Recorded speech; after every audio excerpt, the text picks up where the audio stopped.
take my headphones off so you can't hear me having a wee.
Going. Right. Is it going? Ho, ho, ho. So, don't Merry interrupt Dean when Christmas, it starts. everyone. Welcome to the UK's #1 retro gaming podcast show at Christmas. Everyone's still talking, but they are not stopping me. This is Retro Asylum. My name's Dean Swain. With me, who have I got, guys? Who have I got? Steve Erickson, Matt Wilshire, Mads, Chris. C64 is best. Yo. Right, yeah, this episode, as you may well guess, or you may not, it's an 8-Bit Wars Christmas special because we like doing the same thing year after year. Milk. Anyway, 8-bit boys. 8-bit whores? What? 8-Bit Wars. The 8-bit whores? Clean your ears out. Didn't sign up for this. Maybe I did. Welcome aboard. This ain't MasterChef. Anyway, Steve, how are you doing? I'm very good. All's going well in the band. Oh, we're sponsored now by the... Look at that. Yeah. For the listeners, I've got me The last arcade mug. My last arcade mug, which I'm starting with, and then that'll very soon switch to my last arcade glass of wine, which will be next. But other than that, I'm good. I'm good, boys. Other bands are available, folks. Other bands are available, yes. The pole position theme tune band will be playing us out. Not playing. Why don't you re-record it, the last arcade? It could be a big hit. Re-record the thing because it's so bad. It's painful. Bad. Yeah, it's painful, man. Anyway, I'm good. I've been busy in work, busy with the band, busy with everything. Our listeners really like that tune. Yeah, they never say they like any of my music, my band's music. No, just exactly. your pole position theme tune. Although they do like the actual theme tune that we did a few years ago. Yes, they do like the RA theme tune as well. Sing the theme tune. Matt, you're back. Hello. Third time this year, folks. I'm actually outrunning all the guest people here today, so I'm proud of that. I'm done. Thanks a lot, folks. See you later. I'll get my coat. I'm all right, mate. I'm okay. For next Christmas, yeah? Yes, mate. Yeah. £2,000 retainer, as always. I'm here. Lovely. I'm here. No, I'm looking forward to this. Game selection. I'm not so much looking forward to talking about some of them. A particular egg. Anyway, we'll get to that later. I'm all right. Thank you. It's getting Christmassy. Father Christmas has just gone past his house. You leave my eggs quite alone, spooky, mate. Not that again, Chris. Some eggs shouldn't have been fertilised. Yeah. Mads, how are you doing? We're going downhill quickly here. Fine, thanks, mate. Fine. Looking forward to getting into the fight here because I'm ready and raring to go. Yeah. Can I just ask, Mads, have you dyed your hair? No. And beard? No. No, definitely not. It's changing colour, mate. It must be the... He's not going to admit to that. It's a bit like the rabbits in the colder climates. Their tone of their fur changes colour because it's becoming more winter and Mads. Yeah, exactly. On hibernation mode. Got his no winter plumage on. Just for men. Just for Mads. Oh, man. Jim, how are you? I'm good, mate. I'm good. Just about recovered from Crash Live. Got a little bit. Enjoy the event? Did I enjoy the event? Yeah, it was good. Yeah, I enjoyed it, mate. Yeah, it was good. A few too many beers though on the Saturday evening afterwards. Took me a couple of days. Takes a long while now, doesn't it, to get over the... Yeah, it does as you get older. That's why I tend not to drink too much these days. No, but just keep doing it and then you'll be fine. Absolutely. You're just constantly drunk, Gordon, aren't you? You're just constantly drunk. You never recover. There's nothing to recover from. You're just flatlining on that drunk There scale. ain't a Gordon in the room anyway. I'm sorry, I wandered in. The door was that open. voice? Someone left it ajar. Close and that I door, just snuck in. someone. Close the door. Yeah, Anyway, Alcoholics Anonymous. Yeah, you never Chris, know how who might are you? walk through a door if you leave it open. Do you? Cool. Anyway, you can answer the question, Come on, pay Chris. attention. Pay attention. How are you? I don't think he's listening, Dean. He looks quite vacant tonight, doesn't he? You there, doesn't Chris? Yeah, I'm here. Yeah, Looking full. Some others do have him again. Can I just say that I am the champion. You are 2 the years. champion. 2 consecutive years. Oh, so you were just building up to this load of nonsense, weren't you? With that silence. That's all it was. I'm here to retake my throne. Okay, champion. Have you switched on that 6128 that I sold to you? No, it's in the bag There you down go, there. champion. Look, That says it all. He's had it for 2 weeks. He hadn't even switched the Amstrad on. Well, I've only had one weekend, haven't I? Yeah, I guess so. So, you know. About the Spectrum. I've been busy playing he's rubbish making excuses C64 now. games. Oh, dear. You're meant to... We're going to do an episode on that. You're meant to be reviewing it with me. I am. I'm going to. I will. I've got a clear weekend this weekend, Dean. So I will be spending many hours playing my lovely Spectrum. The Spectrum. Good. The Spectrum, yeah. Yeah. Yeah. And you know what? Actually, playing these games. Okay, they're not all classics. Let's face it. But it actually has really kind of got me back into playing some 8-bit games. So I'm actually pretty excited for firing up the Spectrum now. Good. It's good to hear. Nice. More excited to play the Spectrum than the Amstrad. No, I wouldn't go that far. Come But on, I am you are. excited. Admit it. It's interesting that they've never made an Amstrad Mini in it. Like they're not interested. They don't need to, do they? Because the original. There's no market for it. So They'd only sell 2. Yeah. 3. Sorry, there's 3. I can see the buyers in the screen. I reckon the Electron will be next. Do you reckon? Yeah. The Atom. A sweepstake should run a sweepstake on it. Well, if you look at the firmware update page on the Spectrum, it says the Electron. I want a Dragon 32 Mini. Yeah, I want a Sam Coupe. Pretty small Mini. anyway, wasn't it? Was Dragon. Wasn't it Do small you know anyway? what I would love though? That Sharp X68000 Mini that's available in Japan. Oh, yeah. I'm in love with Yeah, that'd be nice. Yeah.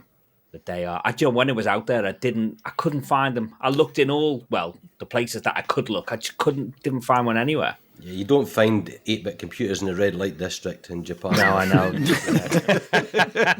You might find an 8-bit something else, but no computers, unfortunately. A 2-bit something. Anyway, with that, Golden, welcome back to Retro Asylum. He's lowering our tone already, isn't he? Sorry. It's good to be back. Thanks for having me back. 3rd year in the row now. It's good. It's always good fun. I look forward to it. It's part. You know what? Once we do this, you know it's Christmas. The festivities can now begin, can't they? We're enjoying ourselves. So it's nice to come out of this episode into like pure rage for Christmas off the back of it and be angry for a whole year. Have you got another speech lined up, Steve? I'm not doing it again.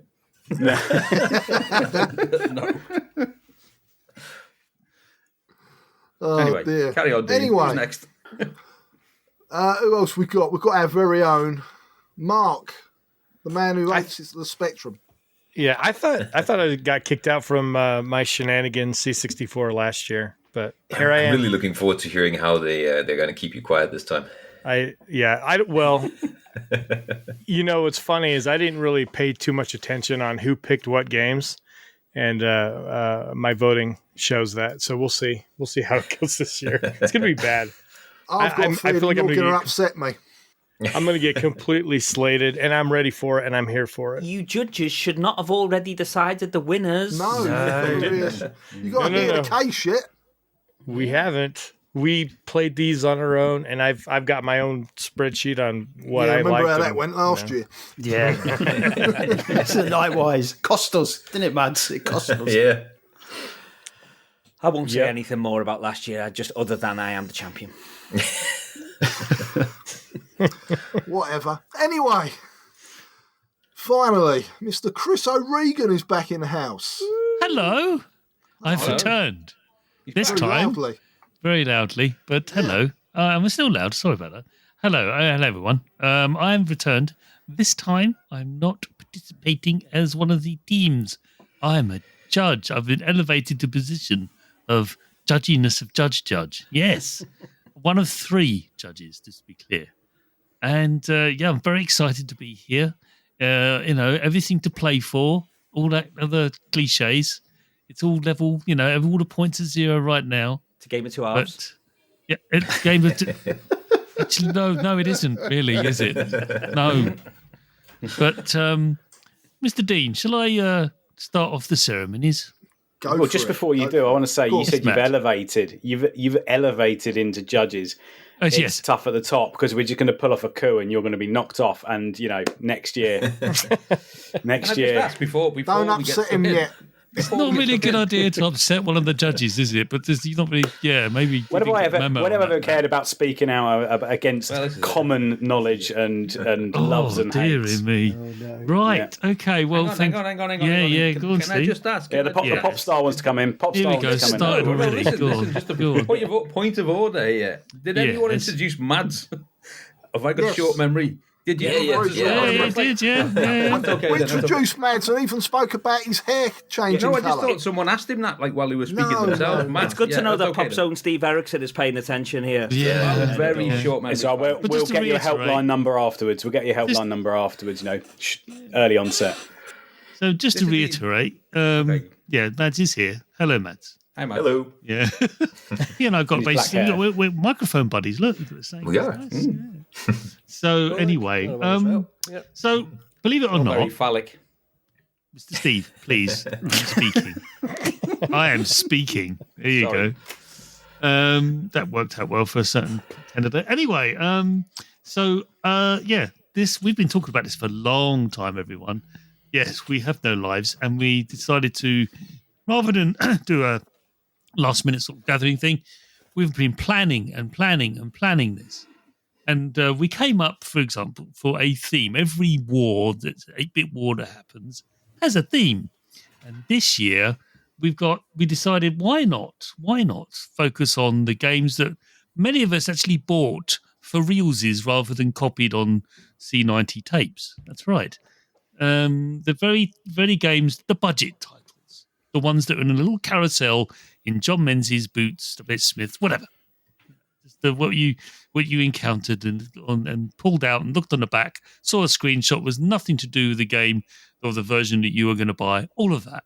We're going to focus on that. Not only that, but these games had to appear on all 3 machines, i.e. the 3 machines we're focusing on are the ZX Spectrum, Amstrad CPC, and a Commodore 64. So they're the 3 machines we're focusing on. And all the games had to be original. Not re-releases, not like Ricochet, label, or anything like that. No, original releases on the following labels, or software houses, as they were called back then. Mastertronic, Firebird, Codemasters, Bulldog, which I know is the same as Codemasters. Thank you very much. Thanks, Dean. But they did have a separate kind of blue thing. And then finally, Players. So they're the basically sort of the criteria. So all 3 systems are on those made by those publishers. And one more thing, we had a choice because I catalogued every single one of these, and it was me. I catalogued it. It was 174, I think, games to choose from. 174. That's quite a lot. It's a lot of games, isn't it? A lot of games. So I listed them all out, and all of them, everyone, all of them.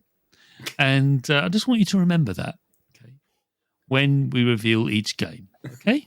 Especially one of the games. Yeah, we listed 170 games, and we managed to 170 plus utter rubbish. Yes, thank you. I don't want to sort of poison the well here. So that's the basic framework of that's the theme.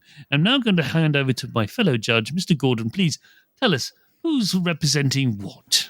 Well, thank you very much. So, just in case people don't know about this on not just the budget labels, but for some miraculous reason, colours got involved on the labels of the video game cassettes to denote which system it was on. So it didn't just say ZX Spectrum or Commodore 64 or Amstrad CPC. There was a colour assigned to these cassettes, which is amazing, right? That, rival companies and all the rest eventually done some kind of standardization, which I thought was really good. So the Spectrum was yellow, the Commodore was red, and the Amstrad CPC was orange. So with that in mind, in the yellow corner, we have, supporting the Spectrum, trying to make their case for it, is Dean and Matt. The new Sinclair Plus 3 with built-in disc drive, £199. Sinclair Plus 2, £139. Both with free joystick and 6 free games. Yes. So, yes. I hope, chaps, you give the Spectrum, I'm going to say this to all of them, just not because I'm from a Spectrum background, but I hope you really give it your all and have done your homework and represent your games. Well, I've never been on the winning team, so I think that says it all, but I will try my best. Sorry, Dean. You have really got the poison chalice this time. That's all right. I've never been on the winning team. Well, I think I have been. See, I've been robbed once or twice before. No, not here we go. There it went. It happens. You know it did. I know I was robbed. So I'm on the lookout for revenge tonight, and I'm hoping to take it. Okay. Anyway, colour clash for the win, right? Exactly. Right. So now in the orange corner for the Amstrad CPC is Chris and Jim. Hello and welcome to the Amstrad Games. We've got a packed program today brought to you exclusively on the 464 and the 6128. There's Grand Prix racing where the hot favourite is Bill Wilson. Then it's boxing with heavyweight champion Bone Crusher Wilson. But stay with us now for live coverage of Wildman Wilson's daring attempt to jump 25 buses on a motorbike. Amstrad computers. Loads more fun. How confident you guys feel this year? Very. Surely Chris is going for the Triple Crown, isn't he? So surely it's in the bag. I've as I've said, the champ won the last 2 years with the CPC. The underdog platform has to be said in this country, and well, in the UK anyway. I would say the least popular of the 3 8-bits. The underdog, the perennial underdog, but the perennial victor of this annual competition. I'll say it right off the bat here. I think this is actually the closest one that we've ever had. I haven't played these games. I could quite happily defend any of the platforms. But I think... Is that because you haven't got Chris O'Regan to help you anymore? No, I think the games... I think there are very clear games which are best on some platforms. And Thank you, yeah.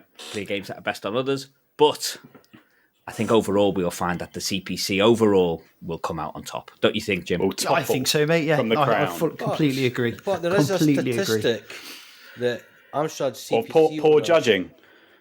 Yeah, it's not judging here. This is a statistic, okay? That, a fact. A true fact. Games that CPC owners had, their mums bought for them. Whereas the Spectrum and Commodore guys went down to the shops themselves. And Nick didn't want to be seen buying them, and chose their own rubbish games. I'd spend $1.99 of my money on a CPC game, but I had the Specky, so I wouldn't have been able to do much with it. It was the embarrassment. You go up to buy an Amstrad game and go, "Can I have a porn mag? Packet of cigarettes?" We're not all as old as you. I couldn't buy a porn mag in 1985. Mate, even when I was old enough, I couldn't reach. And moving on, in the red corner for the Commodore 64 is Mads and Steve. In the competitive world of home computers, the Commodore 64 is absolutely unbeatable. With its enormous 64K memory, its printers, plotter, disk drive, monitor, and its vast range of software, we believe the only thing the Commodore 64 doesn't have is any serious competition. The Commodore 64. Never forget, it's the world's biggest selling home computer. So we definitely have all the winners. So I think 5 out of 6 games are for the C64. So this is going to be good. It's going to be easy, eh, Steve? Absolutely. I mean, Team Amstrad should have been red on the colour on the cassette. Looking at the games I've seen today, every Amstrad game is just red. True. All red. That's not Horribly there's red. only Blood red. You can choose your colour on some of these Amstrad games. One of these Amstrad so games, bad. definitely. They give you an option to get rid of it. That helped on the Also, green just to monitor. mention the theme here, because Chris was saying there, about the themes, and this one's the budget, and just to remind the people of like last year and the year before, like last year was America Goes Rogue, which was a great theme, and the year before was Corruption, which was also a great year. So looking forward to budget year. Okay. I will say before we start though, just judges, just some of these messages have got me a little bit on edge that have been flying around on the group chat. So and me. Just watch the C64 and Specky guys. Just keep an eye on them. Yeah, we are aware. We are aware. Definitely, We've been slightly observing. There's alliances going on here to take down the CPC. You do. I think so. Yeah, it is. Wow. We have the mudslinging has been going on for quite some time. Thank you. About 4 11 years. months. Keep. I have full trust in our judges. Exactly. I have full trust. I have. Chris told me to share this I with did. you guys. Until It's last a very year. brief anecdote, if that's okay. It's on about the affordability of budget games, because it was pocket money affordability, wasn't it? Your paper round could pay for these budget games, unlike waiting for Christmas for the AAA games, in inverted commas, from, say, Ocean or Ultimate or Imagine or any, a plethora of the labels. For myself, because I lived in a seaside resort, I had arcade amusements. And you know that thing you did when you were on your last 10 pence and you were running out of gaming credits? You'd try it on a gambling machine to see if you can get more money. Well, there's this one that really gave out a lot of cash that was able to fuel my arcade gaming addiction and buy budget games for the money. It cascaded out. Now, all it was this machine where you dropped the 10 pence at the top, and it was a bit like Peggle, where it bounced off the pegs to start off with, but it slid round a curve onto a glass table with circles that would say £2, £1.50, £1, and if the 10 pence landed perfectly within the circle and not breached the perimeter, you won that amount, and the table tilted and then spilled that coin. You saw the money inside it when the table ejected your coin, and it moved back to a flat table again. But the buggers in the arcade, they polished it with silicone spray, right? So the minute your 10 pence hit that polished table, it just slid right off immediately, as fast as anything. So I learnt this technique, and it was foolproof until the machine got taken away. And I wonder why. And all I did was I spat on the coins right from the back of the throat. People are eating their Christmas dinner. It's went over my keyboard there. Sorry, guys. Right. Right. So you really tied that coin, right? Hook Put it in, right? And it just would go ew, and stop. And 9 times out of 10, right, you would land perfectly and win money. It's like, yes, I'm off to Menzies to buy bloody games. And there was one day, it was a real, I can describe it, was a greaser from the back of the throat, right? Oh. So it landed on the table. It gave me the money. Then it does a tilt action, and it goes back again. The coin was still stuck in it, so it gave me more money and more money and more money until my pockets were filled. And I was shuffling out the place really shadily. my trousers about falling to my ankles. But I bought a full price game that day. Pingy, I just want to say, can we just spare a thought for all the people who won your 10p's afterwards? In flob. Listen, I won that money back, right?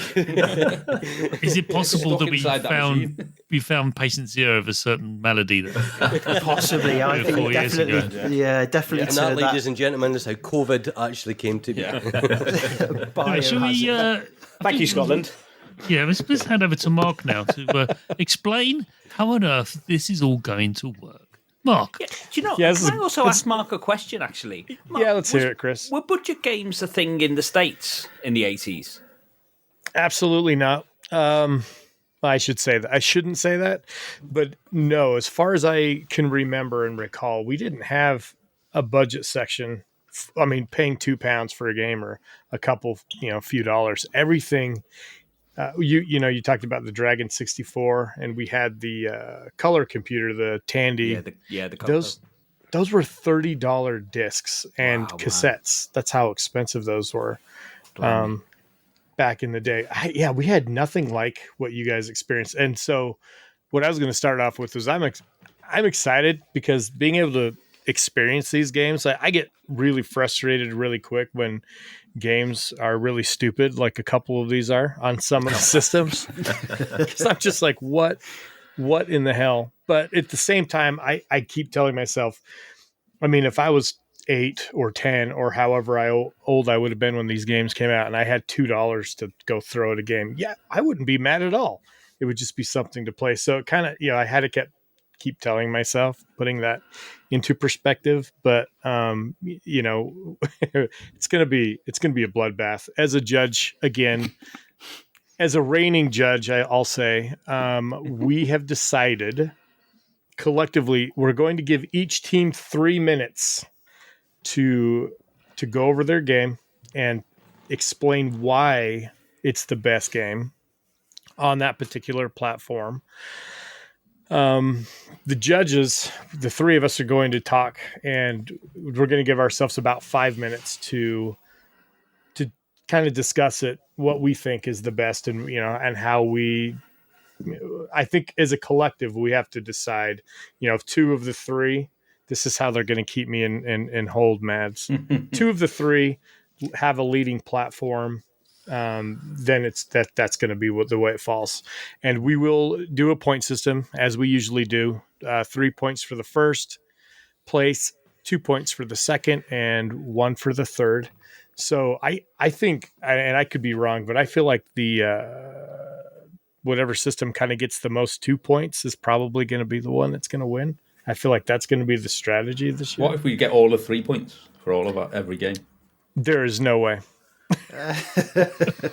So looking at my list, C64 has about 16 points here, so that should be good. There's one game there's 2 systems that there's no way that it would get first place. Yeah, so in the event of a tie, we've got a little system basically. In a tie, then the most 3 points wins, and if there's still a tie, then the most 2 points win. And then alphabetical order, right? So no. By system. But Mark, I just want you to read out what we've written in red on the notes there. Oh, the judges' decisions are final. There are no appeals. So you hurry up and kiss up now. This is it. I think let's let the audience be the final judge. They can judge. They can go and play the games and let themselves. Because no, Chris. Last year was a travesty. It was justice. An error in judgment. It was justice. No, it was not judged. It was justice. Anyway, so sorry, we're now just as a refresher. Just as a refresher, sorry, mate. Are we going to be getting the scores as we go? So yes, absolutely. Otherwise, it doesn't. Because otherwise, how is tactical play meant to work? So between each round, we're going to have 6 rounds because we've got 6 games. The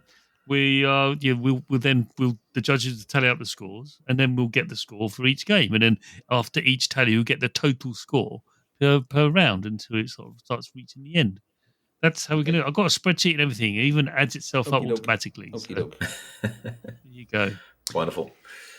Right. Let's back round to me now. Thank you, Mark, and Gordon for your inputs there. So, first game to be considered is. I really want to shout this, but I know I'm kind of loud on this microphone, so I'm not going to. But it should be shouted. I mean, everyone listening will probably be shouting it in their minds. It is the number, and indeed a very important number, 180. Now, 180 is a very famous game, and I want you to it's one of the most popular and well-known games, the latter part of the release budget game. So, I believe the Spectrum team put this forward. So, between you, I'm now going to start the clock now. Matt, take it then. So 180 based on darts, as Chris astutely said there, and he didn't shout the famous scoring there, of which if you get 280s in a row, that's 6 darts. You can do a 9 dart leg. That's for the dart geeks out there. This is a game that I think was by the Pickford brothers. Certainly, Steve Pickford was involved in it. David Whittaker on music. It is, as we know, across all platforms. Why is the Spectrum the best? First of all, I'll just say it's still a quality game to this day, which cannot be said for some of these games that shouldn't even get 3 points. But I won't waste my 3 minutes on that particular point, because we'll come to that. I think it's still a cracking game now, especially in 2-player. I know there's some people here that don't like it. I think it still stands up. The gameplay mechanic is still fun. It's simple. It's effective. It feels a bit like darts. You can pull off a 180 quite easily some rounds. Other rounds, you might get a 1 and a 5 because you've panicked and you've missed your target, which happens in darts as well. The spectrum here, why we think it is the best and the most balanced. Firstly, the hand movement is beautiful. It's the size of it looks like the right scale of hand here. The way it moves is fluid. When you throw it, it feels like you are throwing the dart where you expect it to go. I think, as well, graphically, it is the best board because there is some odd colour boards going on. Now, I must admit that the board colour on the Spectrum isn't wonderful, but is probably the closest to the real thing. If you look at a windmill dartboard, there is definitely some yellow on there somewhere. We won't talk about the other platforms just yet, which are disastrous. The bar scene is cracking. Dog cocking its leg. The lady with her partial red hair, thanks to colour attribute. Someone's been smoking crack at least. Just looks wonderful. And there's a bloke in the bar being served pints while the player pauses to throw his other darts. The Spectrum does, to me, feel the most balanced. It's the game I still play to this day with my brother, and I know Dean likes to play it on his own in his shed sometimes when he's feeling like he wants to shout 180 really loud when he's had a bad day at work in the lorry. Should I quickly talk about how long have I got left? Come on, tell me. 40 seconds. 40 seconds. It's the only version with a round dart balls. All the others have been squashed, so it's oval shape on the other formats. Thank you. I think the controls feel off on the rest of them. The Amstrad doesn't feel consistent in the way it throws darts. The C64 is too fast. I know that could be a strange thing to say. Yeah, they just don't feel right. The bar scenes feel stale and stagnant compared to the rest. The lady on the C64 looks evil. I wouldn't want to be in her pub and have a pint there. I think you'd get kicked out. It must be a flat roof pub. That is all I'll say about that particular pub. It is a beautiful game, lovely music. Best music is on the AY chip, which pains me as a SID lover. That's me. Thank you. That's it. Well done. But yes. Thank you. Just got in the music there because you almost forgot that bit. Interesting. Right. Team Amstrad then. Tell us, what did you defend yourselves on 180? Let's hear it. 3, 2, 1, go. It's a great game, isn't it? On I think on at least 2 of the 3 platforms. I don't know about you, Jim, but So look, I think kind of full disclosure here, I loved this game as a kid and I grew up with a Specky and therefore this game feels like a Specky game to me. But the advantages that the CPC has is you can change the colour palette. You certainly can. And whilst that doesn't seem like a big thing, playing with a yellow and black dartboard with a yellow hand, whilst the Specky version does, I would say, probably play the best, I think actually being able to change up the colour palette and having that red and black dartboard does actually look like a proper dartboard with a hand with a flesh-coloured hand. It does add something to the game, I think. Don't you think, Jim? Yeah, I do. On the hand as well, I definitely agree with the C64 comment. It just didn't feel right. No, when the controls are reversed on the C64, which is... Yeah, it didn't feel right when you were throwing those darts. The action of the darts, it didn't feel right. You get a cheer when you drop in over 100 on the Amstrad version, which doesn't happen on the Spectrum, and it doesn't happen on the C64 either. It does. What is that weird screen on the C64 when you win a round? You get the horrible kind of graphic, don't you, to say congratulations or you win or something. It's barely readable, isn't it? Barely Plus readable. Also, on the C64, doesn't tell you what your opponent is aiming for, which you might say is a bit more realistic because you wouldn't know that anyway. But on the Specky and on Amstrad, you know exactly what he's going for and what he gets, whereas you get that weird text at the top of the C64 screen. Plus, it's too easy on the C64. I got right to the end of the game on pretty much my first go. That's funny now that you say it's uncontrollable, but you got it's too easy. That's No, I didn't say it wasn't controllable. Yeah, no, that was me. I think it's actually too easy on the C64. I don't think there's not enough longevity in it for me. So I found that the computer didn't miss a double when I played it on the C64. Yeah, that is a problem on all versions, I think, the CPU. Yeah. Is that it then? My best games were always on the Amstrad. I got furthest on the Amstrad. So sweeping generalizations. Okay. So I would submit that actually the fact that you can change the color palette on, I think the CPC and Specky are clearly superior to the C64, right, in terms of the gameplay. So I think the fact that you can change the colors, there's not a lot between the Specky and the Amstrad, except the bar scene is far superior on the Specky. I will give you that. That is the best rendition of that scene. But when it comes to the actual sounds like you're playing with Bully's prize board on the red and black one, and you're going to get no prizes. Exactly that. Exactly. At least it feels like it is. Okay, that red background does allow the optics to stand out. Beautiful. Beautiful, Steve. That's it. Thank you very much. Look at that lovely barmaid with their colour clash. That's it. Stunning. Right, now, other teams, please stop interrupting those who are presenting. All right? Now, although, quite frankly, Team Amstrad did taunt C64, so it's kind of on them that they got interrupted. So, speaking of C64 team, over to you. Defend your port of 180, which I really want to yell, but I don't want to blast Matt's ears. 3, 2, 1.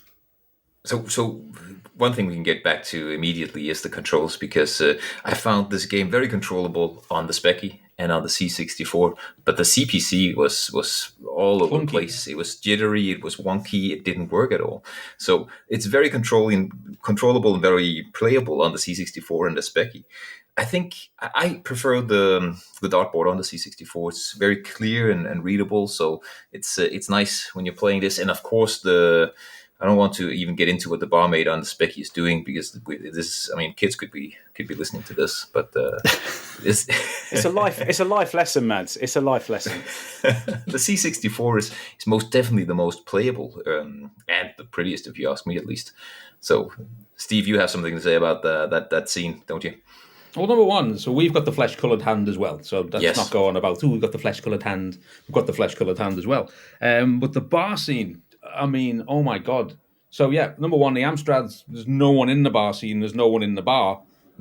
So it's midweek, it's lunchtime, midweek. It's quite, normally there's at least a bar person serving you. There's no one. Cost of living crisis, that's what it was. Yeah. And then I'd just like to point out the pure lies from Chris it's not you, Chris O. CPC is King Chris. On the control scheme's back to front on the C64. It's not. They're all the same. No, exactly they're not. The same. So yes, they are. Played them all in a row today. Yeah. All of them. Every single one. Definitely. Up, left, right. No. There is now whether it's back to front depends on obviously what your perspective is, but the C64 control definitely is different. I swear. It's not, but they all do this jittery thing. It's all the same, and it's up, down, left. Yeah. I would have spotted that, because I hate it when the controls are inversed. The C64 version, you actually have to press the joystick to get the hand moving first of all, though, don't you? Yes. Yeah, I believe you're right. Well, you've got to move Whilst the hand stationary? What? But you can't shoot when it's there anyway, so... Yeah. But just need to start. It's like it needs the user to activate it. It just seems a bit strange. You've got to aim, Dean. You know that's the aim of games. You get to control move the joystick to play it. It's frozen when the screen comes on. That's okay. That's fine. It's not right. Put a flag in that, because I've got something similar to say about Dizzy and Frozen C64ness as well. Okie dokie. Okay. Moving on. The bar scene, man. So yeah, number one, like I say, the Amstrad, it's all red and there's no one there. That's just weird. The Spectrum one, don't anyone try and tell me that this is the best bar scene. Jesus Christ. Have you looked? I've just shown you the picture. It's got a bit of colour clash. Have you looked at the creature that's playing darts? Have you seen your version? It looks like it's been made out of Lego. 10 seconds. Hang on. Okay, he looks like a bloke on our one, and he looks like a monkey crossed with a horse on your one. That character appears in the game if you played it further. Weird to like those colours. Okay, I showed you a screenshot earlier. That character appears in the C64 version. It's just a Weatherspoons at lunchtime. Right. That's it. Thank you. Right. Well, you've made your positions clear. It's now for character. 3. Yeah, this is the there he is. That's our character. That's not an alien. No, well, I don't know. But let's All go the with characters appear in the game. If you played it properly, they don't look like that. that character appears in the C64 game. Carry on, I'll be deducting points. I will be deducting points. Right, here we go. So now the judges are going to discuss which was the best out of the 3. And they're just going to rank. We're going to rank them, okay? Are we allowed to interrupt any of this? Or well, I don't see why not. But you can have a go. But we might be, we're just going to have a discussion, and you can appeal your point. Yeah, maybe. So let's hear this go. So, all right, I'm going to go. Like Mark, what do you think of this one? What's your thoughts? Darts is never. We kind of talked about that. I mean, I didn't know that there is a dart scene here in the States. Or it's not around my area. Oh yeah, it's not. Steve Beaton was quite big on the circuit for a little while. I think it's certain parts of US. I think more East Coast thing. I don't know. Could be. Yeah, could. I'm heading down tomorrow, so who knows? I'll find out. But it's not like where I feel like we would go bowling. What's your initial gut feeling out of the 3? Out of the 3, I thought the CPC version was too easy. Like I was able to score much easier. Now it's not a good or bad thing. I guess it depends on your level of play. I felt just rank them now because I'm just like conscious of the time. Okay. So. I gave my top to the Spectrum. CPC got second and C64 got last. Okay. The C64 I just thought looked like absolute trash, and I thought played like. SHIT. Yeah. There we go. Yeah. Gordon, what's your thoughts on this? Okay. I will commend the CPC for the colour changing. That was fantastic. I really did like that. I like mucking about with different colour variations. It's just a bit entertainment in its own right. But the bar scene, seeing your opponent play was unforgivable. I'm sorry. It was stale. It was rubbish. But that's not really the game. I know that. You're saying the main thing is how much did I enjoy it? Well, I was torn. I enjoyed all 3 versions, I'll be honest. It was difficult. But fluidity-wise, I still think the Spectrum was top. Okay? It was the controlling of the hand was bang on. I'm going to go for... I'm going to go for the Spectrum first, Commodore second, and CPC third on this one. Okay. I actually enjoyed the characteristics in the bar of the Commodore's graphics. The belly hanging out was superb. Really nice touch. So it's pretty accurate. I think Gordon and I are in accord on this one. Because I do agree that the Spectrum one definitely plays best. I found that most entertaining. I love the music on it. The music's way better. Well, I did load it on my Spectrum 128 Plus, so I could hear the AY. I made sure that I was loading these games. By the way, we loaded these games on tape images, everyone, just to make sure we didn't get weird cracked versions, much to the chagrin of some of the... Anyway, but we did do that. We saw loading screens, everything. This will come up later. Trust me, it will come up later. And but I really, really liked the Spectrum version. The C64 version was slightly. At least it had something interesting in the bar scene, as Steve's rightly said. There's actually some violence going on with the bartender. Don't know what she's up, but she has issues. But when it comes to the Amstrad version, I think for me, the thing that really killed it for me was when Chris admittedly said, well, the gameplay is slightly worse, but we really can change colour.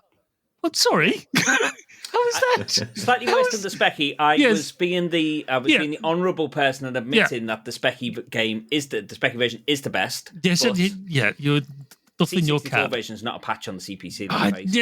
Well, my biggest negative of the 64 version for me was really weird. Was that when you threw a dart, it then magically vanished, went away. What was that? I liked having the other darts in, so I knew whereabouts I could. That made more sense. So that was made a little bit, but honestly, I did find it was slightly edged by a little bit better presentation, although it was the loading screen. That's not something you want to look at. That's bad. So, but I would concur. What about? I mean, so ultimately, it is a 3 versus or 2 versus 1 vote on this because I know Mark was doing my first, and you guys are going to have to keep me in check because my votes are all over the place on this. That's fine. So this is going to be a fight. Well, I think I think it's going to be Spectrum with 3 points, C64 with 2 points, and Amstrad with 1. Sounds fair. Yes. Dean's collapsed, everybody, for the benefit of the viewers. No, but yes, sorry. thank you very much. I was just looking to see if I sleep. Because I've still got quite a big collection of budget games, but I'm just trying to find the ones that we're talking about tonight. It's too late to submit something else, Dean. No, not doing that. Don't you worry. What I was going to suggest, though, for C64 and Amstrad owners who can't play the best version of 180, they might want to check out Wacky Darts, which was also quite a good game. Not quite as good. I think it's by the same coder on one of the systems, possibly the Amstrad version. But not a bad game either. Did you ever play On the Oki? No. Yes, I played that one, yeah. Great classic game back in the past. These predate 180 and things like that. Yeah. Really good. Was there a bullseye game? Was there a bullseye game? There must have been. Must have been. Sure there was. Must have been. Good point. Yeah, there was, because it had the weird boards you had to do. Here's what you could have won, all that stuff. It's probably That sounds like it was already in the Amstrad version, doesn't it? Okay, well, we're doing well. Gordon, want to tell us what the next game is? Certainly. Well, who likes a little swashbuckling adventure? 1984 saw us a booty. Now, this is not about the solicitous calls that went to Steve Erickson's house often, the booty calls. That's a different kind of video game altogether. I'm glad my missus can't hear this. This, one of the first, if not the first, game released on the Telecom Soft's Firebird label, which all these ones depicted actually the graphics of the video game on the front, the actual graphics of the game as well, which I quite liked. Some people don't like, it's not got artwork, but it did what it said in the tin. It was a no frills label, and that's what it was all about. So anyway, giving it over to Team CPC, as that was one of their offerings. Who would like to give it some defence? Go on, Jimbo, this is your game. I'll run with this one. So this, like say, 1984, you play as Jim the cabin boy, so possibly the cousin of Roger the cabin boy. You have to navigate the Black Galleon, collecting booty and treasure as you go. There's 20 rooms, with each room being like a little puzzle where you have to sort of collect on the Specky and the Amstrad. You collect a key. The key relates to a door. Once you've got the key, you can go through the door and unlock more of the level, unlock doors to other levels, and all whilst dodging enemies, enemy pirates, rats, parrots, all sorts. On the Amstrad version, you're treated to this amazing rendition of Pirates of the Penzance on the loading screen, which, to be honest, probably deserves the win just for that. What you get then on two of the versions, you get the Sailor's Hornpipe that plays through. I think there's one track only on the Spectrum and C64, which is big thing. It's like one bar of music that just repeats. Yeah. Best looking version, clearly on the Amstrad, loads of colour, big massive sprites, and there was one level where the platforms disappear on the Spectrum, and I wasn't sure if the game had glitched or not at first. That happens on the C64 version as well, doesn't it? Yeah.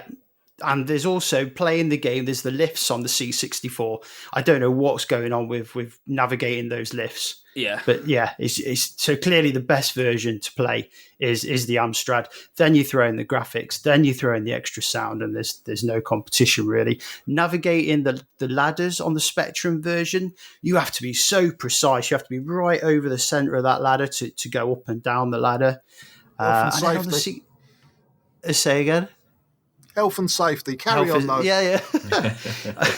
On the C64, the enemies don't even appear for like 5 minutes. And like I said, the keys on the Amstrad and the Specky versions, the keys are numbered. And the number relates to the door.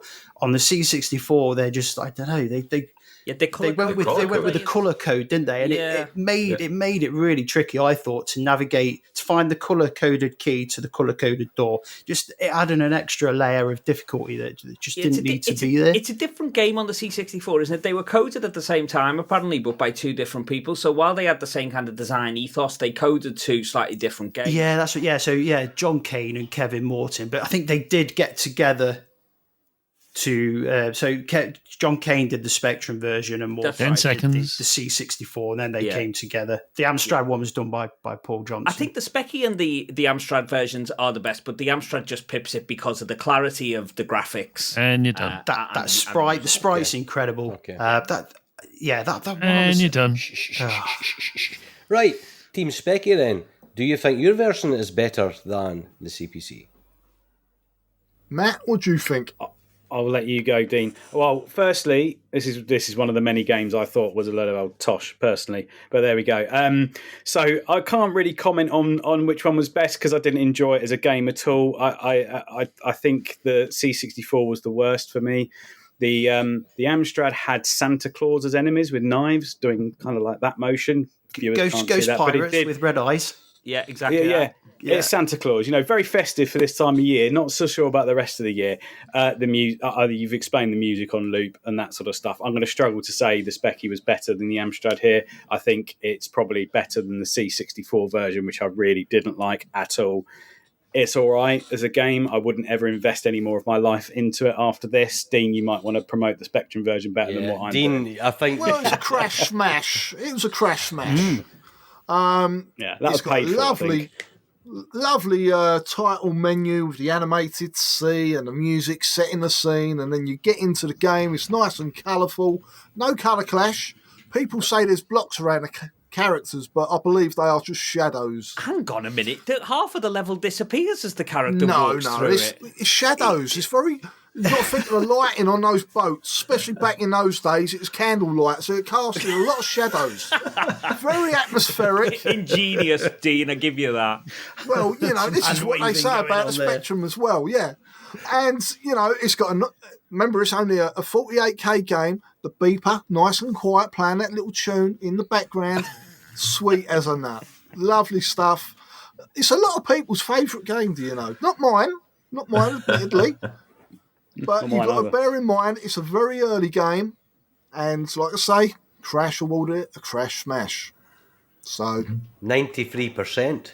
There you have go. A little bit more time if you want to say anything. I will say something. It's also got a bonus section because they had programmed a bit that didn't really get used. Kara speech section. Oh, which yes. The other versions do not have. So no. if you want the Ultimate Edition, yep. There you go. It's on the Spectrum. All laid out for you with its bonus shadow effect. Yeah. There is a bonus little bit. Okay. Well, if you've got no more to say. Just before you hand over to C64, I will say, and this is a thing, this game was £2 on release. It was. Regardless of whether you enjoy it or whatever. Like the age of what we would have been when this came out. Well, I was 2, but I would have, I would have played it a few years after and still buying these budget label games. There's a lot of game there for £2. Yeah. That's well said. A lot of game. There was certainly a game. Let's move on to C64. Go on, sorry, Gordon, I took over. That's all right. It's all right, no problem. I mean, I'll let Mads jump in a second because I'm kind of with Matt that I didn't like this at all. However, I will point out, number one, the music's atrocious on any version, especially the Amstrad and the Spectrum. It's horrific. I wouldn't even have it as a ringtone because I wouldn't want to hear it for as long as my phone was ringing. Are you including the loading screen in that? Oh, man, horrendous. No. Horrendous. Yes. And then, it doesn't have colour clash on the Spectrum because they've drawn a big, massive black box around it. No, shadows, Steve, shadows. I told you. I explained it all earlier. I'm looking at it. Clearly weren't paying attention.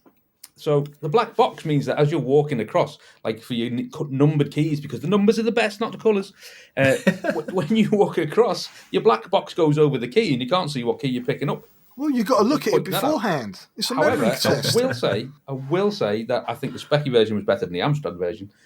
Sure. It's faster. It's got more. It's more controllable. And the ladders on the Amstrad, it's like, let's go to 3 frames a second. While we come down the ladder. I completely agree, mate. I've got the same in my notes here. I mean, the CPC, perhaps it looks and sounds a bit better than the Spectrum, but it plays a lot worse. It's so much slower. And why is there a huge... It's like this got color clash on the CPC version. There's the most huge black square behind your main sprite all the time when he's walking around. So it must be the shadows that Dean are talking about, of course, that they ported to the CPC as well. But It looks like Tosh. That it doesn't happen on the CPC. Yes, it is. Have a look at it. There's the most huge black borders around your main sprite. Oh yes, there is. You can't talk about the main sprite on the C64. Jim the choir boy, not Jim the cabin boy. Pipe down. It's my time. So, so looking at it now, he's right. There's a big, thick black line right the way around your sprite. That was cell shading. Very early cell shading. Ray tracing. Yes, it's RGX. Bitmap. No, the C64 is a completely different game, I have to say, but it's a better game because you can choose to pick up the keys, which makes the puzzles much more fun to approach.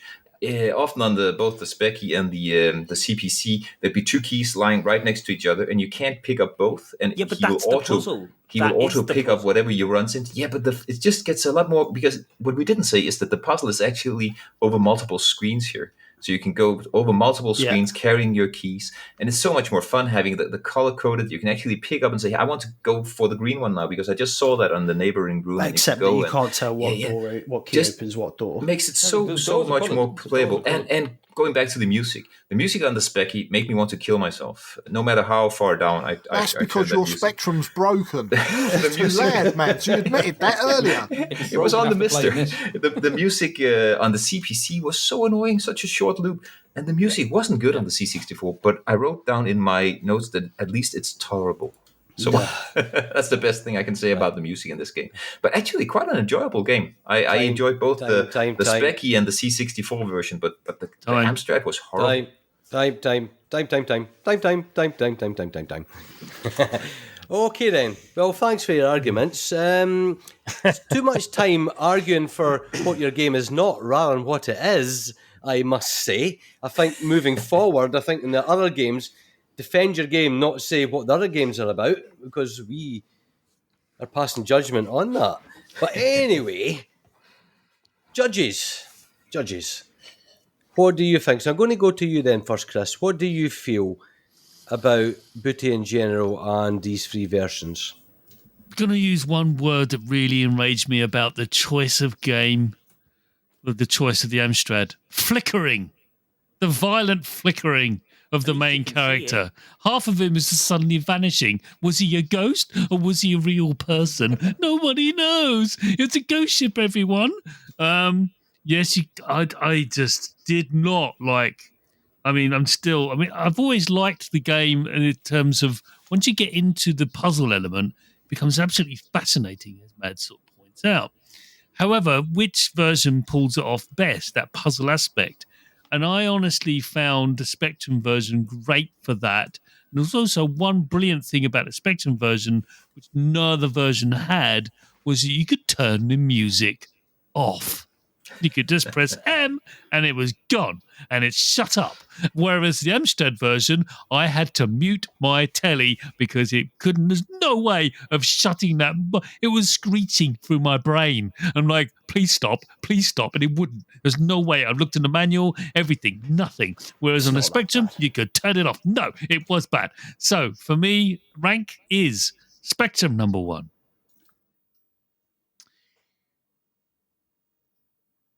I'm going to say C64 number 2 and Amstrad number 1. Yes, unbelievable. That is just for now, I need convincing, but that screeching and the flickering and the bad, it's just bad.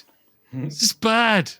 Sorry, that's my take on it. That's Gordon. travesty. It's so good to finally have a proper Chris on the show. I love that. Mads is laughing because he knows the C64 game is just boring. Nonsense. It's good. It's good. I can't believe it. It's okay, Mark. What's your judgment? So I might be persuaded. I'm still not. I'm not 100%. Hang on. You said judge's decision was final. No. Yeah, between us. Now, come on, Mark. What do you think of Booty, which is like Pirates of the Caribbean, but in 8-bit form? Is that what that was? This was terrible. I hated this game. And it's funny. Bear in mind, 1984, though, Mark. And that's the thing, right? Again, going back to like what Jim said, there's a lot of game here, a lot of fun puzzles. I can see where the longevity is good. The music was horrendous. We don't need to go on there. I did write in my notes that on the C64, I said it's bearable, but it's not great. So I'd say that the sound was probably the best there. Take that with a grain of salt. This was actually shocking to me that the CPC was the team that picked this game. Really? I put this on last place for CPC. Absolutely atrocious. I thought the hitboxes were ridiculous. I died so many times when I felt like I shouldn't have died. Yeah. I did on the C64. I actually liked how, going up and down the ladders, you hit the button once, went right up, went right down. Yep. That I enjoyed. I hated on that version though. I hated the enemies would randomly show up. I know you can't outrun the birds, you can't outrun the enemies, and so I'm like, this is just cheap death. So for me, I went C64 was the best, Spectrum was the second, CPC was by far the worst. What was that? Who picked that? Was that you, Jim? Yeah, that was me. That last game, everyone was praising. Oh, let's look at the boss scene. The boss scene looks great. Atrocious. Gordon, give us your thing. Looks absolutely brilliant in game. Jim, do you want to go on that time? Come on. There's 178 games to choose. Come on. Yeah. Yeah, disgraceful. The Spectrum is the most briskiest paced one, and it has a more arcade feel to it. Yes, there is the whole, black box to avoid the attribute clash Shadows. But I will say this, that if you're going to be purists and you're going to play it on real hardware, which everybody in your team insists, then you play it on a rubber keyboard with the beeper chip not coming out your television. That's the judgment I'm going to give from future episodes of this. Play it on the real hardware it was intended for, because it's not it's still a crap tune, obviously, but it's not as bad coming out the speaker underneath the bass of the Spectrum that is coming from your TV. It's a different ball game altogether with that. So Spectrum at number one, definitely. It was the most playable. I thought the Commodore was atrocious, unforgivable, dire, worst thing I've ever seen. So does everyone else. His animation's a bit weird. It feels like he's floating along. Yeah, his head is huge. Yes, it's huge head. The Commodore version there's not a game there at all, chaps. I'm sorry. Yeah, right? Okay. The music is better, but it's dire, right? It's like, the SID chip should know better, and it's shocking. The pirates appear eventually when you open some doors. That's weird. That's weird. They suddenly appear. What's the rule to that one? CPC boys, I'm actually quite impressed with the CPC version, minus the flaws that the other fellas have said. Yeah. Right? The colour, the graphics. Apart from Cabin Boy Jim, he's got his lovely stripy shirt. It's very cliched. There's a bit of trope here, but he's wearing nothing below. I'm worried. Right, below the waistline. So, I'm aware of the time. Sorry, Gordon, but we've got a lot of games. So, basically, you're looking at Spectrum number one, Amstrad number two. Yes, I am. So, okay. We're like in a three-way split. We're split. We've got a three-way split, so we need convincing. Can I make a point there about your three-way split? Go on. Mark put C64 at number one. He did. Chris O put C64 at number two. He did. And Kingy put it at number three. So on average, we'd be in the middle with number two. Yeah. Well, that's an interesting one. That is a nice compromise, and I'm willing to go with that. What about you two? What you can't have one of the contestants decide how weird, and then say I'm willing to go with it. I put it to the other judges now, Chris. What do you think? Well, why don't I? I put it to the other. You can, if you like, but point being, let's put it to the other judges first, and then you can approach the bench. Don't start. Notice how me and Dean are saying lovely and quiet here, aren't we? I'm going to ask a question. Mark, right? You put it number one. Why is it number one more than the others when it is utterly shambolic? And therefore, the weight of the world is with you here. Again, it's what you say that convinced me. Don't put this on poor Mark. So no, I'm going to take it. I'm on your time. I'm on your team here, Matt. Think about this, okay? So let me take it. I felt the character was smooth and easy to guide. That was in my notes. I thought the colors looked great. I mean, the CPC did look beautiful, but that was it. Out of that, was there a game there? That's all that the 180 had over the CPC version. Oh, the bossy leave the 180 out of this. Oh, move on. Yeah, okay. So it felt like a better game overall as I played it. To me, the Spectrum and the CPC, I flip a coin, kind of. I felt like, but I thought CPC was the worst out of the two, and C64 was a little different and played better, in my opinion. I'll go with 3-2-1 with you guys then, if you're happy with that. Yeah, 3-2-1. Yeah. Do you want to put it in a spreadsheet? Well, I'll do it. I mean, I can do it. You got it there, right? Yeah. So 3-2-1. Sorry, what was that? Yeah, what does that mean? Spectrum 3, Spectrum 3, 2, Commodore 2, yep, and Amstrad 1. And I think that's. It just seems to be like a fanfare there, Dean. Woo, get in! Before we move on, wins. Before we move on to the next game, I just want to say, thank you, judges. Yeah, well, thank you. But someone agrees with me about the beeper situation. Yeah, this is why I've done the same thing to my Spectrum Next. I've actually fitted in a beeper underneath, so it sounds very similar to a 48K machine. Because everyone's listening to this music coming blaring from a TV speaker. Right. Yeah. It doesn't sound great through that, but through the beeper, as intended, come on, Mad, stop laughing. You know I'm right. Right, okay. It sounds a lot better. Before we move on to the next game. Me and Steve just played it on the Steam Deck. That's got a little beeper in it. That would, that's it's good. Not the same, though. So let's move on. Before we move on to the next game, this is the scores on the doors. Coming in third place, we have Amstrad with 2 points. Travesty. Second place, we have the Commodore 64 with 4 points. Mm-hmm. And leading the charge after 2 games, we have the ZX Spectrum with 6 points. The worrying thing here is that one of them games was Amstrad's choice. Indeed, yes. I'm clearly 78 games. My word. Yeah, it doesn't normally happen this early. Doesn't normally happen this early in the competition. Couldn't even navigate the ladders. So, Mark, please take us. What's the next game, please? I'm losing faith in the judges. There's going to be a vote of no confidence coming up. Absolutely. I'll move for it, Chris. I don't know. I am. Jim, you would. Mark, you would think that I would have picked that game, it being an American. Okay, so we'll go on. Sorry, Jim. Captain Dynamo is going to be our third game we cover. This surprised me. It came out in 1992, really late, by the famous Codemasters. And it's a platformer. What else can there be? I didn't know that it was an Amiga version. I kind of want to try the Amiga version. Don't. And don't do it. It will spoil it for you. Yeah, agreed. Okay. Well, he has 1,000 Amigas to play on, so come on. I do have a lot of Amigas. It can be disappointed 1,000 times over. I can't wait to hear justification on this one as well. I hated this game, so we are going to take this away. This is C64. Who picked this game? Was it Mads or Steve? Yes, I did. And can I start? Is it okay? Yeah, starting now. Okay. Go. So let me just say, this was by far my favorite game of the 6 we played on all 3 platforms. Actually, they're quite good, all of them.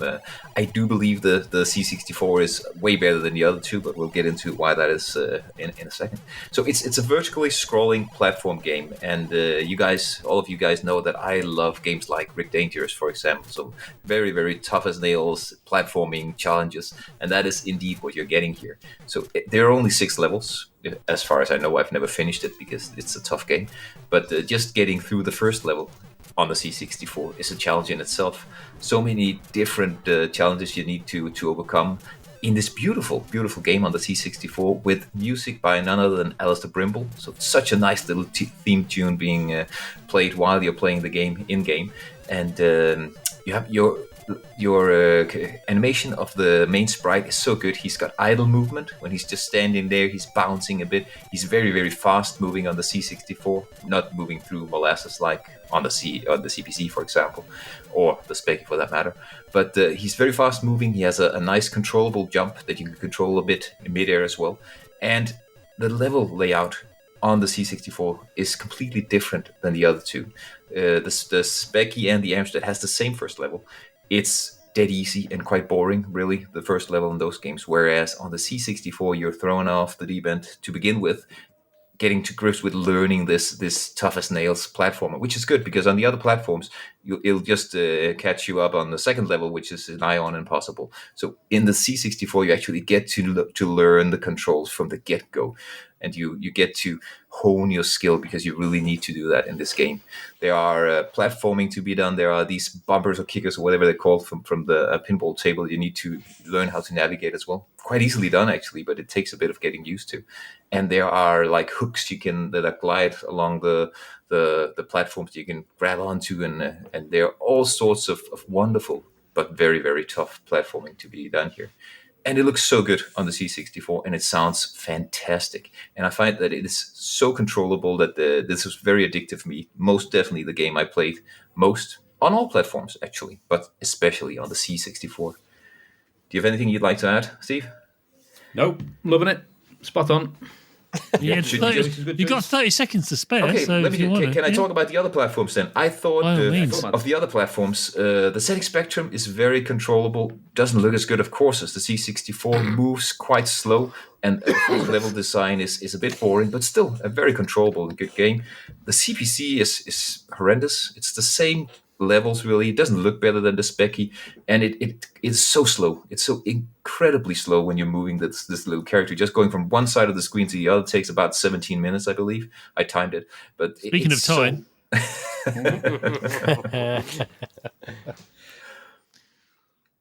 all right, who are we going to move along? Let's have. I'll take it. Spectrum. Yeah, I'll do a little minute, Dean, and then you can come in for it. So yeah, I think the Spectrum is better. I think the C64 version, I'm just going to quickly factor on that, is far too hard and frustrating to be particularly enjoyable. Lovely motion, a bit faster, and probably the best pace. Spectrum is definitely up there. So it is the nicest gameplay, I would say. I agree that the levels are not quite as good as the C64, but they're far less frustrating. It plays really, really nicely. Again, lovely motion on the character as well. I think the sound was better than the Amstrad by country mile. Sampled speech, if I remember right at the start there. Did I get that right? Yeah. I think it was the most enjoyable game for me to play. The C64 was the least enjoyable. However, I would argue it's still in second place because it is probably a slightly better game. Dean, quickly, you got a minute or so. I found the C64 version a bit too uncontrollable with those things that you were talking about, Mads. The Spectrum bumpers, version, you got the speech, it flows well, it's animated lovely, really, really nice game. I find the music is a bit more suiting to the game, it's a bit more up-tempo on the Spectrum version, really nice. Bargain for £2 or £3, whatever it was. The Amstrad version is very orange. And, the C64 version is Cape flatters all the time. Why is that? It does. Is he farting or something? Probably. It's windy in there. It's too frustrating, the C64 I've got to say, though, this game, just out of my time, it reminds me of Hero, but going the other way. Yeah. Going upwards rather than down. Interesting thought. Good game. Is that it? So, can I jump in with just one comment about the difficulty? Oh, fine. So you guys who say that it's too difficult on the C64, do you actually get through the first level on the CPC? And as soon as you do that, it's just as difficult, if even more difficult. Yeah, but at least you feel like you're progressing rather than just... Because I was stuck on the C64 version. It took me half hour to get off that first bit. It did. Yeah, I can definitely see that happening. Platforms that disappear so quickly. That's so frustrating. And then you get stuck in the middle of them. No, you don't. Unlike the travesty of Nebulous running at half speed on the CPC, actually here it was quite good with a nicer paced. Well said, Matt. Well guys, afterwards I want to show you how it's done because I can rush through that first level in no time, and those bumpers are actually quite easy to control. Buddy for you, mate. To make 1 point, because I didn't say anything before. Mads kept telling me, you've just got to play this for half an hour and you'll really, really click with it. It just takes a while. Now, what I'd say what's good about that is this is a £2 game. And he's telling me that half an hour in, it takes off and it's brilliant. What value for money? How good is that? How many people gave up, Steve, on that first bit? How long is C64 going to get? judges. They've got 3 minutes and they've got 5 seconds left now. What? They've had like 2 sets of 3 minutes. No, they haven't, so that's fine. So now it's over, and now we can go over. Sorry, Mark. All right. CPC got. Do you need 3.5 minutes, Chris? No, mate. No, I need just enough time. Jim, can I just? So I'll just make a couple of quick points. So I think this is a really good game on the Spectrum and the CPC. I do not like this game on the C64 whatsoever. Agreed. And I was really surprised because it was the final game I played of all of the, and I couldn't believe it how much of a drop off. For me, the Spectrum version is the best. I don't think you can make a case. I think if there was an Amstrad 128K version which had in-game music, I think it would be at least as good as the Specky, because I do prefer the Amstrad's colour palette. But I think the music and the slightly faster speed makes the Specky version superior to the Amstrad. But I mean, the Amstrad version is the same game as the Specky in design. It's just a little slower, and it doesn't have the music, and it has a different colour palette. For me, the Specky and the Amstrad versions are way better than the C64 version, just in terms of pure game design. Yeah, I'd agree with that. I'd say the C64 was just borderline unplayable. I thought it's so frustrating to play those bumpers right from the off. And I know they're in level 2 in the Amstrad and Specky version, but they just feel more navigable. Yeah, it's just I'd say that the choice you make between the Amstrad and the Spectrum is whether you want that sort of in-game music, or whether that grates on you after a little while, or you want the Amstrad, because I thought the graphics on the Amstrad were really, really good, like crisp. They're color, it's all coloured in. The little sprite, Captain Dynamo's, he's got that like the green and brown sprite. The turtle sprites are really good. Big chunky sprites. Why I think did it looks put a fantastic. turtle instead of the worm on the Spectrum? Don't know, mate. Was the turtle Lyndon Sharp just showing you that the Amstrad's slower? I think he just showed that the Amstrad's capable of drawing that sprite, mate. That's great. Did you notice that the Amstrad only used 3 colours at the time and actually switched between the levels? But still looks better than the C64 version. It's tortoises that are slow, not turtles, by the way.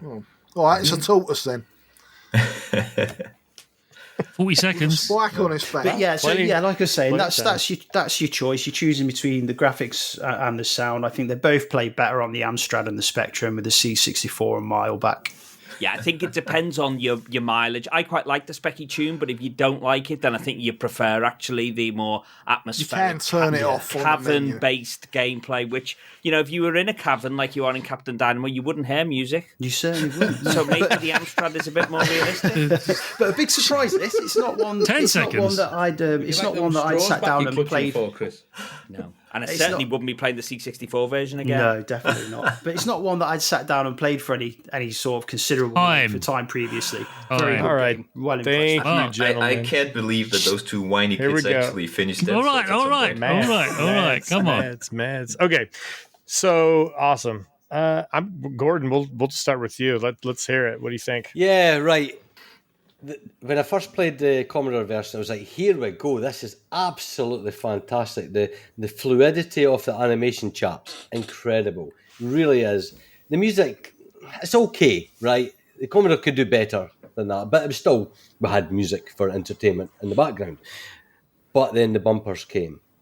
And what the hell? For a first level, this is not level design, right? We're on about level design here and approachability to games. Shocking. I got past it. I got to level 3. And I love the game in all versions. Don't get me wrong. I think, like you said, Mads, that it's a solid game for a budget game on all versions. And it's a great late swan song game for all the 8-bit systems when the 16-bit era was there. To be honest, Chris, thank you. Right? You convinced me that Amstrad's going in last place when I used to have it in first. What? You did, with the things you said. With the things you said there, right? You've actually put... So, Spectrum is now first. I was enjoying the colour palette on the Amstrad, then you pointed out all the flaws, and I was like, "Oh, right." I said that the Amstrad's colour palette depends on which you prefer. How can you have the C64 above the CPC? The colour palette part I love, but you mentioned all the other things that made me think, well, actually, the Spectrum version is better. I think the Spectrum version is better. Yeah, you had it in your notes. I was ready to give the CPC my most favourite version. Then I listened to all the points you made. So that's good. Now... It's not last place. Sorry, I'm only winding you up with that. Right? It is Spectrum first, Amstrad second. Lovely use of the colour palette. I really, really, really love the colour palette on the Spectrum. On the CPC, all the different colour variations is gorgeous. And because of the bad level design, even though aesthetically amazing, the Commodore goes last. I'm sorry, guys. I wanted to think the Commodore version should have been the best one, and it isn't, right? Simply because of that. It flows better. Yes, it does. Animation-wise, yes, but it's all about the gameplay, and it's not got it. All right. Yeah, Chris, what do you think? I really initially didn't get on with this game at all. I was so enraged by the poor level design and control and sprite. Yeah, the sprite control. I mean, I play a lot of recent video games, so that's why I'm like struggling with it. I fully admit that. That's me thing, not a you thing. But once I overcame that and realised what it was and what it was trying to do, I did. Once I persevered with it, then I really started to get into it. But I did struggle with the C64 version because of the weird green blob things that you had no control over initially, but eventually you get over it and you figure out what you're supposed to do. It's a nice little training wheel section, I guess, but really it's just like, why am I being thrown into these spikes? This is not fair. It's just bouncing around. The amount of times I put a joystick down and stared at the screen going, why? But eventually I sort of figured it out. But ultimately my sort of rankings, and because of the Spectrum and Amstrad, there's not a lot between them. The Spectrum pips it against the Amstrad with the presentation, the 3, 2, 1. Love that stuff. That's brilliant. Really, really lovely sort of presentation on the Spectrum version. So I would say in ranking order, it's going to be, I think it's going to be Spectrum first, C64 second, and Amstrad last. Because I think the Amstrad version sort of like stuttered a bit. I don't see how you can say about the game design and when the CPC is the exact same game as the Spectrum. No, but it's not exact. There is there's better presentation and sound. Yeah, it's the same game in terms of the level design. But there's more to when you've got the icing on the cake of the presentation, you can't ignore that. But they spent effort because it's so slow. They really spent effort. They really spent effort on that. Mark, over to you. What do you think? Yeah, so I started off with playing the C64 version as well, and instantly, I just died. And now that I've played it and hearing Mads talk about it, this is definitely a Mads game, 100%. You love punishment, and this is definitely a punishing game. Oh, yeah. I just didn't get on with it, and I think it's just similar. Maybe as Chriso. My mindset is just different these days. I hated the way you can't control him in the air. That was the one thing I actually enjoyed about the other two versions is when you jump, you can kind of control the sprite in the air, where you can't do that on the C64 as well. Yes, you can. It didn't feel like it when I was jumping. I would jump straight up and he would just sit there. When you were bouncing on the ping pongs, you were going all over hell. There was times, and especially in that part, where I dropped the joystick and my guy was just going back and forth. I'm like, this is so stupid. It never felt like I could control it. So you can actually control him in midair if you want to on the C61. You need to do that. What you need to do with the bumper is actually quite simple. You just need to steer to the opposite direction that you want to be going in. Yeah. That's it. Yeah. That's all. And then he'll bump you right into the right place in no time. Yeah. So getting through that section, this is the perfect, as Steve said, the perfect budget game, because this is the game you can just sink hours and hours and hours into, and it just gets better and better and better once you get better. But I guess you guys just weren't hard enough. We didn't get good.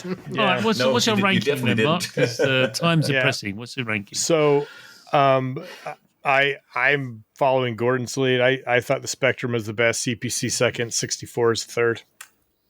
Well, that's voted by me. I think. Oh, no, did I? No, that's about right. So we're going to do this then. 3 points to Specky. 2 points to the Amstrad. Man, 1 twice, point to the C64. Twice the. I'm glad I'm not the only one that's because I thought for sure I was going to be getting slated on booty and on this one. Anyway. So scores on the doors after that. Amstrad. Third place with 4 points. C64. Second place with 5 points. But streaking ahead. Maybe even an unassailable lead. I don't know. I can't figure out the maths. Is the ZX Spectrum with 9 points. Can I just say that's the first game that you guys have all universally voted a single platform to be the worst, so that should be 2 points docked for the C64. So listen to this. Actually, only 2 said the worst. This guy's a lawyer. Just don't listen to him.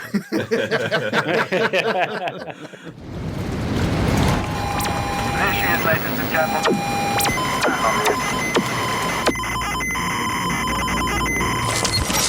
The ultimate 80s icon is back, and better than ever. With 48 pre-installed games and its signature rainbow colours. This isn't just a replica, it is a work of art. Relive the magic with the Spectrum.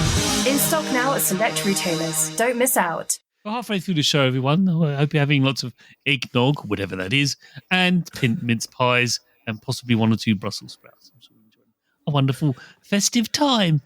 Now, not at the same time though, but it's no Brussels sprouts. Well, maybe. We're not going to judge. Well, we are. Hey, let's move on to the next game, which is Quick Snacks. I believe the ZX Spectrum team selected this one. So over to you. Matt, did you want to talk quickly? I just wanted to say before Dean comes in here is I allowed this to come in even with that bloody egg as the main character because it allowed me to both moan about the egg but also say what a wonderful game it is. So over to you, Dean. That bloody egg comes up more than once today. Yeah.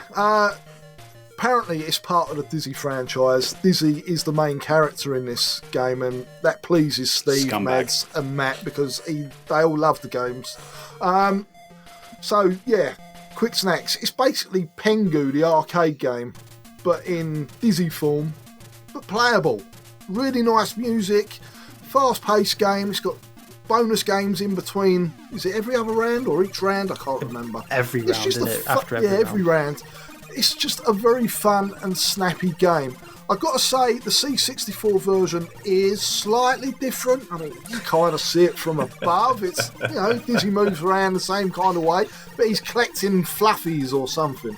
But it's a bit like Flicky. It is like Flicky. It is like a top-down view of Flicky. I found it quite enjoyable on the C64, but the game I'm more used to is the Spectrum version. Very fun. Like I say, like Pengu, the arcade game, you slide blocks into bad guys, you pick up the fruit, you playing against the clock. Just a fun arcade-style game at a great budget price. You've got a minute and 30 seconds left, so you can carry on if you like. I don't need to. No, it's all right. Great. It's great. He's foreclosing his time early. Go play it. There you go. There it is. It's time. He's calling it. Let me. No, great presentation on the Spectrum as well. Yeah, okay. I'm going to quickly come in and say, very fun game. And if I just compare it to the others, the C64 with its floating walls, not quite sure where that comes from. It is just a fun little game to play. I've never actually played this before on any of the platforms, and I always heard that the C64 was terrible, Spectrum was great, and I disagree with both of them. No, I disagree with the C64 because I think it's still a good game.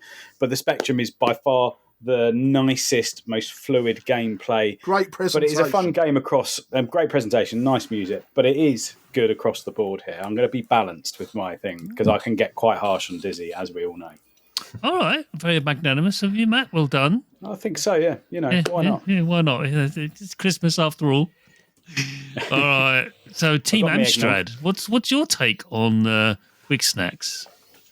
Jim, do you want to go first this time? Yeah, I can do, yeah. So I really enjoyed this. Thought it was a great little arcade game. It's another one, really, that I've not spent much time with. Not a lot of difference, really, between the Spectrum and the Amstrad again. I think the Amstrad prefer the presentation and the sound in the Amstrad, but they both play pretty similar. I would say that maybe a slight negative on the Amstrad.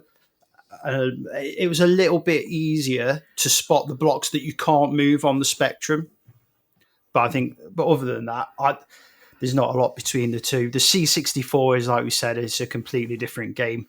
But it wasn't a bad little game. Janky little arcade game, like I say, vertical maze, like Flicky. But I think the main choice really is between the Specky and the Amstrad. Like I say, I preferred the audio, preferred the graphics, and you can spot those blocks. You just have to look a little bit closer. Chris. Yeah, I think the thing with the CPC is that it often gets criticised for garish graphics, and there's certainly some games where the CPC does have garish graphics. But when it gets the presentation just right, you end up with a really nice, warm colour palette, and that's certainly what you get here. I mean, everything just feels really solid on the CPC. It almost looks like a 16-bit game, I think, on the CPC. Yeah. The fruit is nicely detailed. It's well coloured. Now, obviously, in that you sacrifice a little bit of speed. The Specky is certainly the zippiest version, but I think that nicer, warmer, almost 16-bit presentation, I think, really, really enhances the CPC game. Yeah. I mean, the C64 game is good, but for me, it's not a patch on the Specky and CPC version, just in terms of the actual game. You got that weird kind of AI where the enemies will just kind of hop over, which makes it really difficult to read. And then, so I just didn't like the C64 game as much as the other two. So really, you're talking about, well, which do you prefer? And for me, that warmth of the CPC's presentation just wins the day, despite the absolutely wonderful title screen on the Specky. Yes, yeah. I would say as well, that extra speed on the Specky just made it that little bit trickier to play. Yeah, I think so as well. Yeah. All right. Which Mads would love. Yeah, you've got 40 seconds left, but you can call it there. That's fine. That's all good. So, last but not least, I'll never say this last. None of the platforms. We love all the platforms, by the way, everyone. Just to be clear. However, not today, though.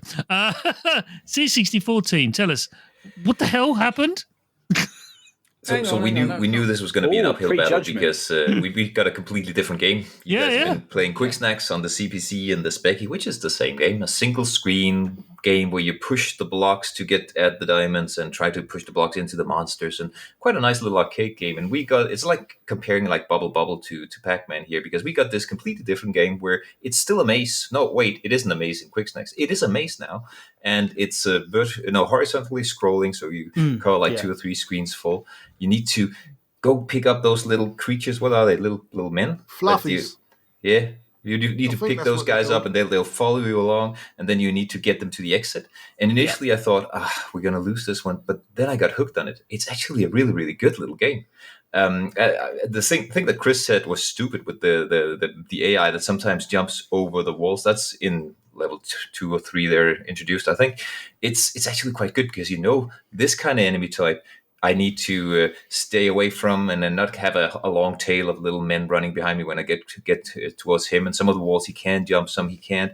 So you get to traverse your little maze there and try to lead your men through in quite a hard way. Actually, it becomes a very hard game quite quickly. So I really enjoyed it actually after a while. So I definitely think we have the better game here. And talking about the other 2 platforms, I mean, the ZX Spectrum, that music intro where the band just plays the different instruments, and when the drums kick in, the drummer actually starts to drum. When the bass player starts, the bass animation actually starts. That's a beauty. But of course, that's not the game. The actual game itself just isn't as good on the Specky. There's something wrong with the collision detection. So often I would be touching the enemies, but they wouldn't kill me, and I wouldn't know why. Whereas on the CPC, it's slightly slower, I have to say, which is a bit of a downer, but it's actually just a tad bit more playable for me. So the CPC, for me, it's the C64 is the best, because I actually like this different game. And then it's the CPC and the Specky. How about you, Steve? It just depends what type of game you like. I mean, I prefer little creatures following my character around, and if that's what you like, this is the best play game. Flicky. You know what I mean? Better. The other 2 haven't even got the little creatures. No, they don't. Following you around. You know what I mean? They That's true. It's not to say that this isn't the proper one, and the other 2 are wrong. That's my case. Just like in Captain Dynamo. Yeah. Yeah. Exactly. 20 seconds. Anything more to say, or should we call it there? Yeah, you can call it there, I think. Okay. Point made. We're right. Point made. Yeah, move Point on. made. All right, then. Gordon, what did you think of Quick Snacks? What's your rankings? Brilliant game. For the money that you paid for this, you got pure arcade pleasure. In all versions, to be honest. I'll commend all versions. I had great fun in them all. Spectrum, yeah, great presentation. The pace, the music, all the bonus sections, everything. It's just wonderful. It's a no wonder I got a Crash Smash, because it's a latter year's gem, personally, I think.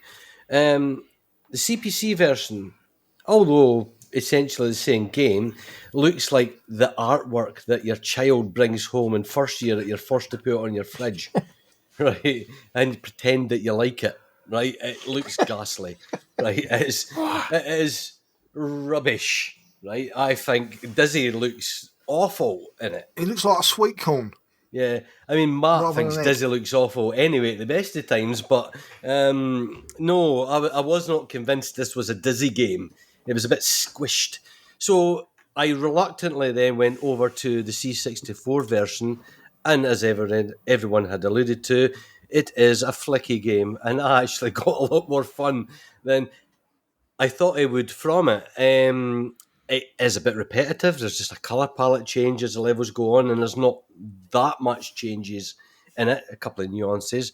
So with that in respect, the Spectrum, it is the best one.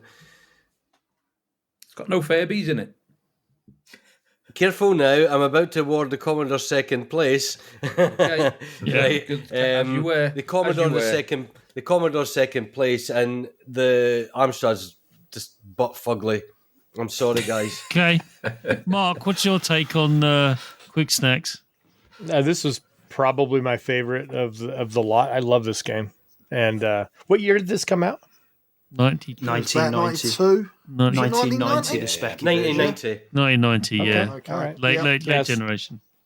Okay, cool. Yeah, I mean, then it would have felt like a throwback to some arcade games. And I absolutely love the intro with the band playing in the settings. I just thought that was so fun. And the music was stunning. And so right from that's the one I fired up first. I didn't know. Again, this is, I think I actually own this tape, but I don't know if I've ever actually sat and played this one. So again, I don't need to drone on about it, but I just thought it was fun. I loved when I got to squish the enemies with the blocks. That just was very, very satisfying. Yeah, I like that too. It's really fun. So fun. And then the C64 version, was just different, which is fine. A bit slow and I didn't like this. I mean, the scrolling was funky and weird. I don't know. So, I mean, so ranks then. It sounds like, well, to me, mentioned the Amstrad yet, but yeah, to me, and then the Amstrad, I wasn't being as harsh as Gordon, but he had me giggling. Good. Okay. But yeah, so for me, it was the Spectrum CPC C64 is last. Oh, okay. Mm-hmm. See, I really liked the Amstrad version. Really liked it. I did find it more entertaining to play, and I got far further in it than the Spectrum version. Found the collision detection was better. I love the unlike Gordon. Maybe I'm blind, but I kind of like the colours and the how it popped out, and it does look ludicrous in some cases. But the old glorious in my head kicked in. So we got a bit of an impasse between the three of us now. Mm. Well, I thought the CPC was a bit slow. I mean, it is slow. I grant you, because that's why I got. Slower it's slower because of the mode 0 graphics. But it's lovely for them to do that. I do, when they do it right, and I think they did in this case. I think it just about pulls it off. I think it's a shame that all the the menu and the intro were missing. Yeah, that's but that's not the game, is it? As someone's mentioned. But yeah. You've got the overall package. When you've got gameplay that works so well, and it's got that presentation, How can you award it to something else? It's how I felt with R-Type. Weird. Huh. Yeah. There you go. Spectrum had all the presentation and beautiful graphics and everything. And it even had the moving bit round in the first level. Please don't. It's 12 months have passed. Let it go. It was only that. It was only that sort of storyboard that was missing on the Amstrad. Yeah. That's all part of the package. It was great. Had a very nice loading screen. Hey, there you go. Really nice. The Amstrad was a nice loading screen. Yeah, very nice loading screen. Nobody's reading that storyboard, are they? Really? Let's be honest. No, but they were enjoying the music that went with it. We do have to have some. I mean, the C64 version, I did find it very satisfying when I had a whole trail of little fellas behind me and I got them all in. That was awesome. It's a very different game. I think we have to judge it on its own rights. On its own merits, but having said that, like I said, I'm still kind of standing by. I need to be convinced that the Spectrum version is better than the Amstrad version right now because I've got more. The music by far is better on the Spectrum version. The Amstrad didn't have music. Oh yes, the music was distorted on the Amstrad version. Yeah, it is. It sounds like it's underwater. Weird. It's weird, and yet it's the same sound chip. Well, what if thought a chip sound? So at the moment we got. So who put Spectrum? So Mark and Gordon, you said Spectrum first, right? Yes. Yep. Okay. Well, I shall acquiesce to that, but I want to put the C64. I'll have to put it last if I'm really honest with myself. You've just said the Amstrad's got distorted music. I know, but it does play better. I mean, the actual game, I got more. I had more fun with it. But there was some adventures. Yeah, maybe I didn't save them properly, but yeah, I mean, some consensus has to be reached. So we're going to go with, I believe, 3 for Spectrum, 2 for Amstrad, 1 for C64. Yeah, the Spectrum won every round so far. It's amazingly. Yeah. All the best, lads, and see you next year. Can I just say, medal. Can I just say, out of all the games we played here, for me, as a one-player experience, this is the one game that still really stands up today. Yeah, and you can almost put as a budget game, it's way above a budget game. We've been talking about all the time. Oh, it's only $2.99. It's only £2. This is worthy of a little bit more. Okay. And it's a lovely little game, having never played it before as well. Scores on the doors. That's a Dizzy game, Matt. That's a Dizzy game. Yes, you said it. It's a Dizzy franchise. It's not Dizzy. Yeah. So I will never like Dizzy. Yeah. So I will never like Dizzy. So we are now scores on the doors before we go on to the next game. We're tied for second place right now. We've got Amstrad and C64 on 6 points, but taking the lead, a lion share of the 25 points is 12 points with the Spectrum team. Well done. Wow. Gordon, please take it away. Okay, I'm sorry, Matt. I can only apologise. And this is a little egg character that just took off exponentially on all platforms. And he is a Marmite character, and that is Dizzy. And he is the ultimate cartoon adventure. It's divisive, yes. So we'll go to, obviously, it was the Amstrad team that presented this as their choice. So take away, Team CPC. Use orange people, you. Yeah, this was my choice. Dizzy, the ultimate cartoon adventure, the first in the what turned into be a huge Disney. Disney. Could have been Disney, couldn't it? It could have been. A huge. That's just cancelled this show. That has just mentioning that word has just cancelled this show. Done. Well done, Chris. 21 titles in 5 years in the Dizzy franchise, and this is where it started in 1987.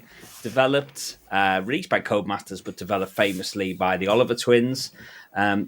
Developed on the Amstrad C64, but with the Amstrad the Amstrad C64. What am I saying? The Amstrad CPC, but with the Amstrad and the Specky in mind. What is Dizzy? It's a very famous game. You play the walking, talking egg. Doesn't talk in this game, of course. The walking, spinning egg. You traverse a map, both above and underground. You look for items and solve puzzles. it's a little bit trial and error in terms of the gameplay. It's not always clear what item is going to solve a particular puzzle, so there is a little bit of scrabbling around looking for the solutions. But what you get actually for $1.99 is an absolute fully fleshed out adventure game. It wasn't the first arcade adventure game, but it was certainly the first arcade adventure game that I can think of that had almost what became a mascot character. Didn't sell well initially, but it did go on to create a franchise. In terms of what's great about the CPC version is, so you get in-game music, which is a huge plus over the other two versions. It adds a lot to the atmosphere of the game when you're going around with the in-game tune. It looks really nice. Salmonella egg included. I think it just gives Dizzy just that little bit more personality. It moves nice. All of the enemies, when you walk onto a screen and the birds are there, they move in a predictable way. There's no walking onto a screen and then having a pause and then the enemies start moving. Everything just feels like it's a live and breathing world on the CPC. It's all very smooth. It's consistent. There is a touch of slowdown occasionally. I think that happens on all the platforms. But with the CPC, it seems to matter less than the other platforms because the frame rate throughout and the speed at which the game moves for me is just also consistent. I just prefer the look of the CPC. I think it looks like it was made with the CPC palette in mind. And for me, the game just feels completely at home on the CPC. It's just a more pleasurable way to play, even though I would say there's not a huge amount of difference between the CPC and the Specky. C64 is clearly, despite having some nice graphics, is clearly the least well polished of the three. And time. Oh, sorry, Jim. No, mate, nicely put. There you go. There it is. Was Chris's choice. Oh, sorry, I'm daydreaming here. Okay, then. Dreaming of Dizzy. Spectrum Boys, off you go. I'll say one thing before I let Dean go in. I don't care. I really don't care. But I'll just say, what is it with putting credits in the game on the scrolly bar? Whose wicked idea was that? A shocking game. Thank you, Dean. Okay, I quite like the Dizzy games, which makes me quite unpopular on RA. But saying that, Dizzy 1 is my least favourite out of the lots. Because I find you're going from one end of the map to the other because you can only carry the one item. Yeah. The Spectrum version, to me, it's always felt like a Spectrum game. But technically, it's probably not as well polished as the Amstrad version. There's quite a bit of flickering. I do prefer David Whittaker's title music on the Spectrum. 48k beeper music. I'm just a fan of that sort of thing. Different tune entirely. A lot of people like the game. As you say, Chris, it wasn't a big seller initially. I think once the second game came out, Treasure Island Dizzy, then people went back to this after. But I played it originally. I didn't enjoy it as much. And then my friend bought Treasure Island Dizzy, and we got into that and really enjoyed it. I went back to this, and yeah, I've never really got into it as much. It's Dizzy. It's okay at best. You've got 1 minute and 30 seconds left. You want to say anything more? Let's just stop there. Yeah. Not really. It's, all right, okay. Technically, it's a bit flickery and all right. It's 48k. I think it's a tough call between the platforms on this one. Being not doing my stubborn mardiness around Dizzy. It's very similar on all three systems. Really, it really is. It really is, and it's not. It's not quite as bad as what I make out. I still hate Dizzy and I hate the character, but it's an all right game. I felt it all lacked atmosphere. Everyone, like Chris, you were saying, it feels like a living, breathing world. I thought quite different. It just feels dead to me. And those birds and the spiders don't really put any fear of God into you at all. They're just kind of, it's coming down. I'll wait until jump over it every single time. So I think you've got to bear in mind, this is probably aimed at younger players than what we were at the time. And $1.99, man, as well. Yeah, this is it. To bring this home for a couple of quid, it's proper notepad. The other games, notepad gaming, isn't it? The second and third ones, particularly, I really enjoyed, but the first game I just find really dull. Okay. I could have bought 3 dozen eggs for that money in those days. What should eat them? Okay. Especially if it's green. Yeah. Well, yeah, but on that note, Dean, I would say that the sprite, the greenness on the sprite, allows it to stand out when you're going behind things like the tree and stuff like that. You move in front of the tree on the spectrum. It does, you but lose surely that of all the colours, they picked green on an egg. It's not a good look. Certainly a take, Jim. Okay, right. Commodore folk. Yeah. I hate this. 100% hate this. Everyone should get no points. I agree. I actually agree with that. Why do you hate it? Why negative points for the CBC guys for picking it. Boring. It's a good question, Chris. A boring game about a stupid egg with awful controls on every single platform with that stupid spinny jump. Is the only fun egg is an Easter egg. Get rid of this. Mads, say something. Yeah. So, what can I say? I mean, me and Steve are on a team next year together. Anti-Disney team. I think this is a horrible game as well. Horrible. Yes. I'd say C64. It's got a nice loading screen and it looks and plays good.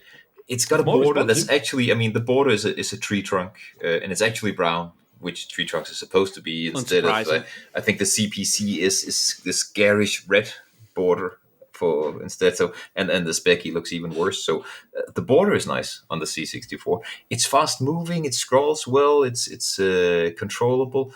But in the end, it's just a boring game to me. I'd say the ZX Spectrum, I had there was so much color clash going on. It was incredible. You could hardly see what was going on. Though, Mads. And the CPC, what's up with that flickering main sprite? He flickers in and out of existence all the time. It's very, very hard to see what's going on there. And with the red tree trunks and I don't know, mate. None of these versions are good. Can we give them all 1 point? Or 0 points. I think the Oliver twins should be arrested. Crimes against humanity. Understand. Okay, damn. You know my thoughts.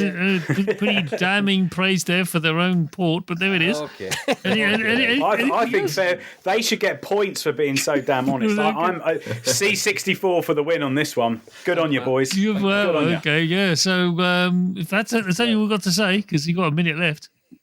No? That's it. All right. Crack on saying how bad the egg is. Go on, All please. right. Gordon, back to you. Right. Okay, right. Well, let's move on to the judges then. And we'll go to you, Mark, first. I mean, what's your views on this? Because this will be a mascot that you won't be familiar with. No, and I honestly can't remember the hate from the RA team hating Dizzy. I thought I was the only one because it's such a weird game and a weird mascot. We did get Dizzy on the Nintendo. On the NES. Yeah, we sure did. Nobody had it and nobody cared about it. So, I mean, I didn't know anybody. Love it. Yeah. So, I don't know what else I can say. I didn't like any of the versions. I actually thought the garish colors of the CPC was cool. They all controlled like crap. And I just didn't feel like I was immersed in any of the worlds, if I'm honest. Mm-hmm. But I also didn't want the reigning wrath of all of the UK hating the American guy that hates their beloved mascot of Dizzy. So trust me, we love you, Mark. Won't be alone. We love you alone. I'm shocked. I thought this was like a beloved game. Am I mistaken? That rolling jump must be the most annoying thing ever made in a computer game. Can I just ask then? Is that what it is? Just try to understand the hatred for Dizzy because it's a series. I don't understand and the fact that the remake didn't get funded. The remake didn't get funded. Absolutely brilliant. Yeah, regardless of that, Matt, like I love Metroid. I love Metroidvanias. I love like the Wonder Boy, the Dragon's Trap. I love all that sort of stuff. So I get the hatred for like the rolling, but you strip Metroid back right down to its core, and it is like it's Dizzy essentially. I can see where you come from. I cannot. Sorry. Mark, ignore the controls. I get the hatred for the controls, but Jim, I compared I need to hear Mark's ranking. Sorry. Yeah, we got to stay in track. Herding cats here. Yeah. I picked the CPC as my favorite. Spectrum is the second, and C64 is my last. Okay. Chris? I loathe this game with the passion of 1,000 suns. No points for anyone. I'm this is brilliant. saddened that I live in I'm reality. in awe of everyone. That this game exists. I wish I was in another timeline where this game didn't exist, but it does. And I had to suffer this thing 3 times. Why? Because the controls and the jumping, and it's just so random BS that I just don't want to experience ever again. Ever. Amen. Who nominated this game? It's just this, and it's this weird. Just sort of for listeners, everyone, I'm talking about how it bounces across and does this. You don't know where he's going to land. You just don't know. No, you don't. Shut up. You know and he lands on some arbitrary platform thing. It's just all the images and it's just awful. Everything. The last 30 years of game design is screaming at me, going, "Don't ever do this." And Punish it's the people just who nominated it, Chris. Punish the people who nominated it. So for me, I can't stand the jaundiced view of the weird little egg is covered in green goop. I don't know what's going on there.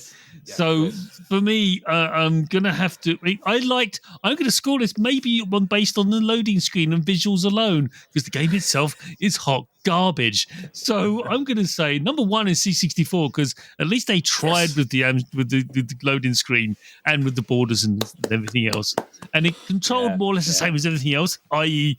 badly. And then for me, number 2 is a Spectrum, because when you lit the fire underneath the cauldron, which is right at the beginning of the game, it actually lights up and flickers and falls on fire, whereas the Amstrad version just going to change colour. Isn't that the same thing? No, it's not. It's actually, yours doesn't actually flicker, does it? Doesn't glow. So anyway, but that's a minor point. I know it's facetious and actually very shallow, but I'm still mad that I had to play this nonsense. So for me, C64 is the 3 points, just because of the loading screen alone. Spectrum 2 because it's got glowing fire, and Amstrad number is 1. Gordon, let's have some mature, sensible Yeah, chat. I love Dizzy, right? I think the whole series, I'm an absolute huge advocate. Mads will know that I was involved with a spiritual inspired game called Captain Macaw that you streamed for me. Mads, thank you for doing that. So I have a huge passion for object-based puzzle games, whether it be Pyjamarama or anything like that. I absolutely adore them. I can't get enough of them. So in that respect, well done to the CPC guys, because it is the best version, right? It's got a fantastic in-game tune. For starters, I don't mind the green on the egg. That's just silly. To be honest, there's more colours in use on the Amstrad version than the other versions. His boxing gloves are red, for goodness sake. His boots are red, right? The other 2 versions, he's completely monochromatically white, even on the freaking Commodore, right? The Commodore one looks blurry in comparison to the sharpness of the Spectrum. So simply, Amstrad 3, Spectrum 2, Commodore 1. I think we just go with that, right? So Mark, you said that too? That's me. Well, go with majority then. So Amstrad does get 3. Spectrum does get 2. In your face, O'Regan. No. And Commodore 64 gets 1. Is that right? Does it feel like you have as majority rules? Face? I mean, I honestly, you know what? I'm with Matt on this one.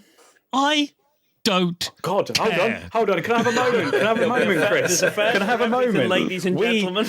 Me and Chris O'Regan have never agreed on anything. I feel, you know what? I feel slightly disappointed. I'm really torn here, folks. Right? I'm normally the one who's playing that I hate it and everyone else loves it, but I feel either both. I'm happy and sad that I'm not the one that. It, Matt? I'm with you, Kingy. It's so weird. Like your hatred is irrational. It is not. It's it is irrational. Terrible I know. We'll game. check. No, it is. It's I don't like the control mechanic. I don't like it. I don't like it. 1-2 on the run, an impossible mission, somersaulting idiots on those games as well. Are these bad games? No, because you can see where you're landing. Anyway, so see where I'm landing on that game. No, you can't. You can't. It's potluck. You don't know where you're going to land. Scores on the doors before we go to the last game, everyone. Yes, we're here. Almost here. Merry Christmas, everyone. Yeah, isn't it nice? Warm, yeah. Come on. Come by Buy yourself a Dizzy game. Yeah. Christmas. So the scores on the doors. Trailing in at last place is the C64 with 7 points. Second place, we have Amstrad with 9 points. But charging ahead like a big sort of colour clash flower of goodness is the ZX Spectrum with 14 points. Wow. So bring it home for us, Mark. What we got last? Let's knock the Spectrum down on this one. Holy crap. Okay, we've got... Why? We have... Prejudgment. Oh, yeah. Come on. I'm going to prejudge.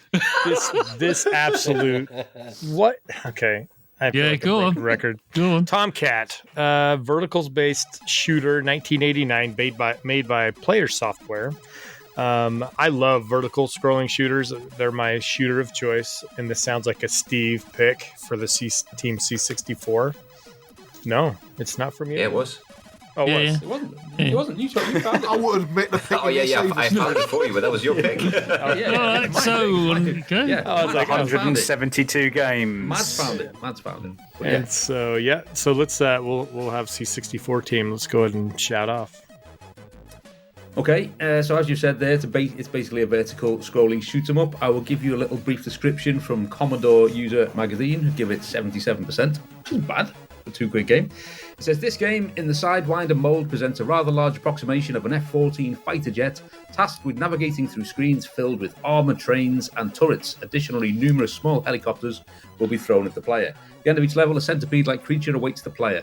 The connection between this creature and the F-14 remains a mystery, but its challenges are undeniable, albeit somewhat uninspired. Despite its flaws, this game is worth a few quid and a couple of hours of anyone's time. So yeah, okay, it's a pretty damn basic shooter. However, on the Commodore 64, it's the Ken Barlow of shooters. It's a very average game for 2 quid. Bit of fun for a couple of hours, for an hour, half an hour. But on the C64, it does what it says on the tin. It's a shoot 'em up. The graphics are okay. You can see what you're doing. You can control your plane. You can shoot the objects and the bad guys. You can dodge the bullets. You can dodge the enemies. You can get to the end of the level, and you can beat the game.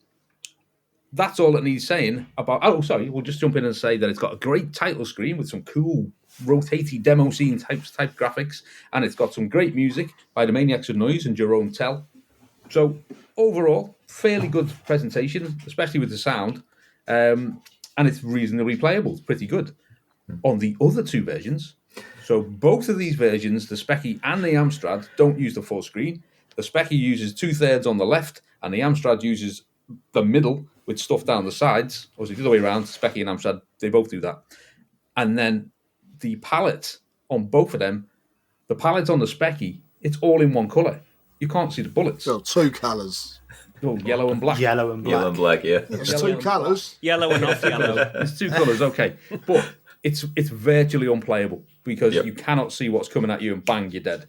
And in the Amstrad, graphics are quite nice, actually, quite colourful. It's even got a little bit of parallax scrolling, which I thought was quite nice. However, it's so slow. It's like 6 frames a second. It's awful. It's like bang, you're dead. It's just, there's no fun in it whatsoever. So, as it basically comes down to playability, the C64 game is playable. You can play the game how you're supposed to play it. It achieves what it sets out to do. The other 2 aren't playable. One, because it's too slow, and the Specky because you can't see what's going on. Mads? Can I just add that there's some quite nice and smooth scrolling on the C64 because that's what it's good at, of course. And that boss at level 1 is actually quite well made. It's a 7 sprite dragon kind of creature that you need to figure out how to kill. It's actually quite hard to kill, but a good boss design there. But apart from that, pretty much a basic shooter on the C64, serviceable. But you're right. The ZX Spectrum, it's hardly scrolling and it's monochrome, so you can't see what's going on. You get shot by stuff you can't even see, and the CPC is jerky, but okay. Yeah, I don't think you need to really convince us here, Mads. All right, let's hear the Spectrum defend this monochromatic game. Right. You go first, Stevie. Mark, you won't know who this is, but like I said, this is the Ken Barlow of shoot 'em ups on the C64. On the Spectrum and Amstrad is the Ian Bill shoot 'em up. Explain to me what that is. But, well, it's soap, it's not soap character, time, low budget soap. Anyway, you know, in a movie when there's an intense action scene, it all slows down and it goes quiet as the guy goes in for the kill. That's what the Spectrum Tomcat is. There's no sound. It all goes black and white or yellow and black or whatever, and very, very slow. It's slow motion. It's a bit like $6 Million Man without the sound effects. No, but it's not a good game. It's awful. I can't defend it. Crash gave it 24%. I'll give generous. it 2, if that. I do want to just say something on this. It's undefendable. I think if it had sound, it would be slightly better than the CPC version. The only redeeming feature there is the parallax scrolling. I think graphically the Spectrum could be good if you like screen tearing. It's a terrible game, whereas the C64 was actually quite a nice little game. It started off a bit sort of shoot 'em up construction kit, but then it got better. The boss was good. The gun sound effect was nice on the C64. The typical C64 sound effects, bottom right hand of the screen, Mads, was where you should be for the first boss. Just shoot from there. Really, really easy, actually. But it got harder. Same boss on every level. It did get a bit harder. It's undefendable. Indefendable, what's the word there? On the Spectrum and the CPC. It needs to be no points for them and maybe half a point for I don't think the game was finished. So not having any sound, that's pretty bad. It's 4 levels as well, isn't it? I think it's 4 levels across all the platforms. There's much better options, even on in budget games. There's better shoot 'em ups out there. Yeah, there is on the Specky. But it was decent on the 64. It was decent. It was worth a bash. It's not. Is that it? Because you got a minute left. Okay, what else still got a minute. Say? Still a minute. No sound. Yeah. Okay, well, I could try and say it's good. No, it's not. It's really not a good game. It hasn't even got title music. I'll tell you what, I'll say one good thing about it. As a static screenshot, it looks quite nice. Yes. Okay, that's the thing. I'm done. All right. But the sprite work is better on the Spectrum than the CPC, I find. Yeah. But that's a given. All right, Am. Team Amstrad, let's hear it. Jim, can I just jump in first with a quick point and then I'll hand over? So yes, mate, yeah. This is by far the worst game that we played for this. It is probably the most mediocre piece of software I have ever experienced, and that includes on the... It is just so boring and average, and for that, you guys should get 0 points. What it actually is on the CPC is... a decent, almost becomes a turn-based strategy game / puzzle game. So slow. It's so slow. I love the positive attitude, Chris. No, hang on, hear me out.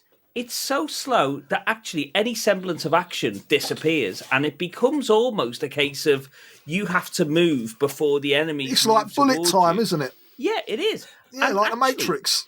Well, try it again.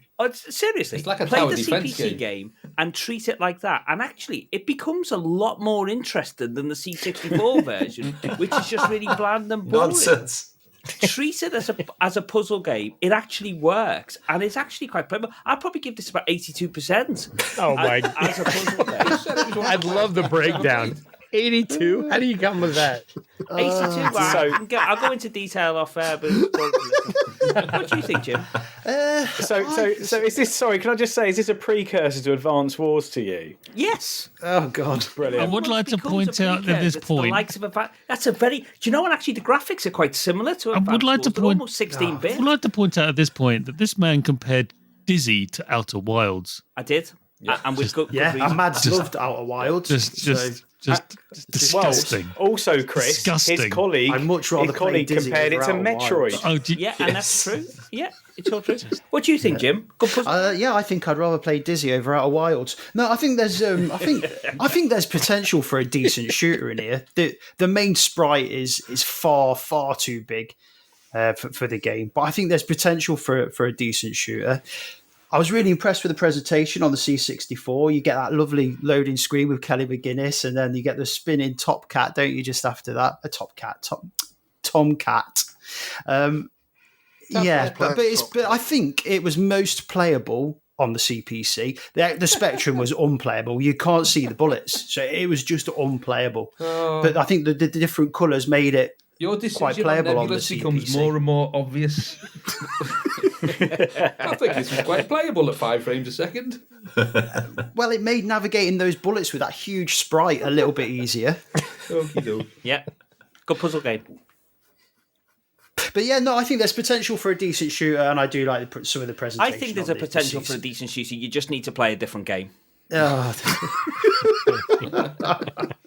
Play anything else. And one thing I would say about the C64, it does what it sets out to do.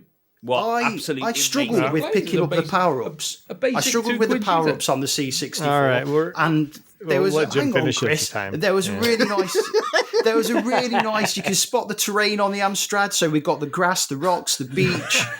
Some, like you said, Steve, some nice parallax. Yeah, I mean, some nice presentation on the Amstrad. I'm going to give Team CPC some extra credit for really trying to sell us on over 3 minutes of wide. Just flogging at a dead horse. No.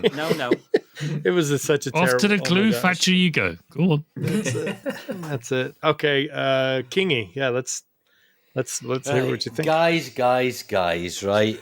You are trying to polish a turd, and you cannot. It's as simple as that. 7 points deducted from the C64 team. I thought your podcast was meant to be about enjoyment of games. This game is not enjoyable. Don't try to sell me by reading someone else's review as part of your argument. Description. Right? That was just a description. Shocking. No, this is not a good game. It is dire. Absolutely dire. Yes, the Commodore version is better, but the trouble is, because the Commodore has hardware scrolling and blah blah blah, right? It looks like the proverbial UFO on a fishing rod effect. You see the layers in the game. I don't like it. It's awful. It's ghastly, but it's still the best version. So simply, yes, Commodore. I'll give you. Thanks very much. I'll give you the points. Amstrad, awful, pigging awful. I'll give you the second points. Spectrum 1, don't even try because it's not happening. Just so. The Spectrum for sure is better than the Amstrad one. Come on. No, it's not. You can't see a bullet. What's the point? The plane didn't even blow up when you get killed. It's not finished, is it? It's not been finished, surely. If you bought that game with your hard end gobbing on coins, right? and fired it up on your Spectrum, you would just snap that tape. I'm not playing that crud again. Snap. It's off. It's gone. I think you'd cover those little tabs up with a bit of tape, wouldn't you, and record like the pop show or something. A pop show? Well, how contemporary are we?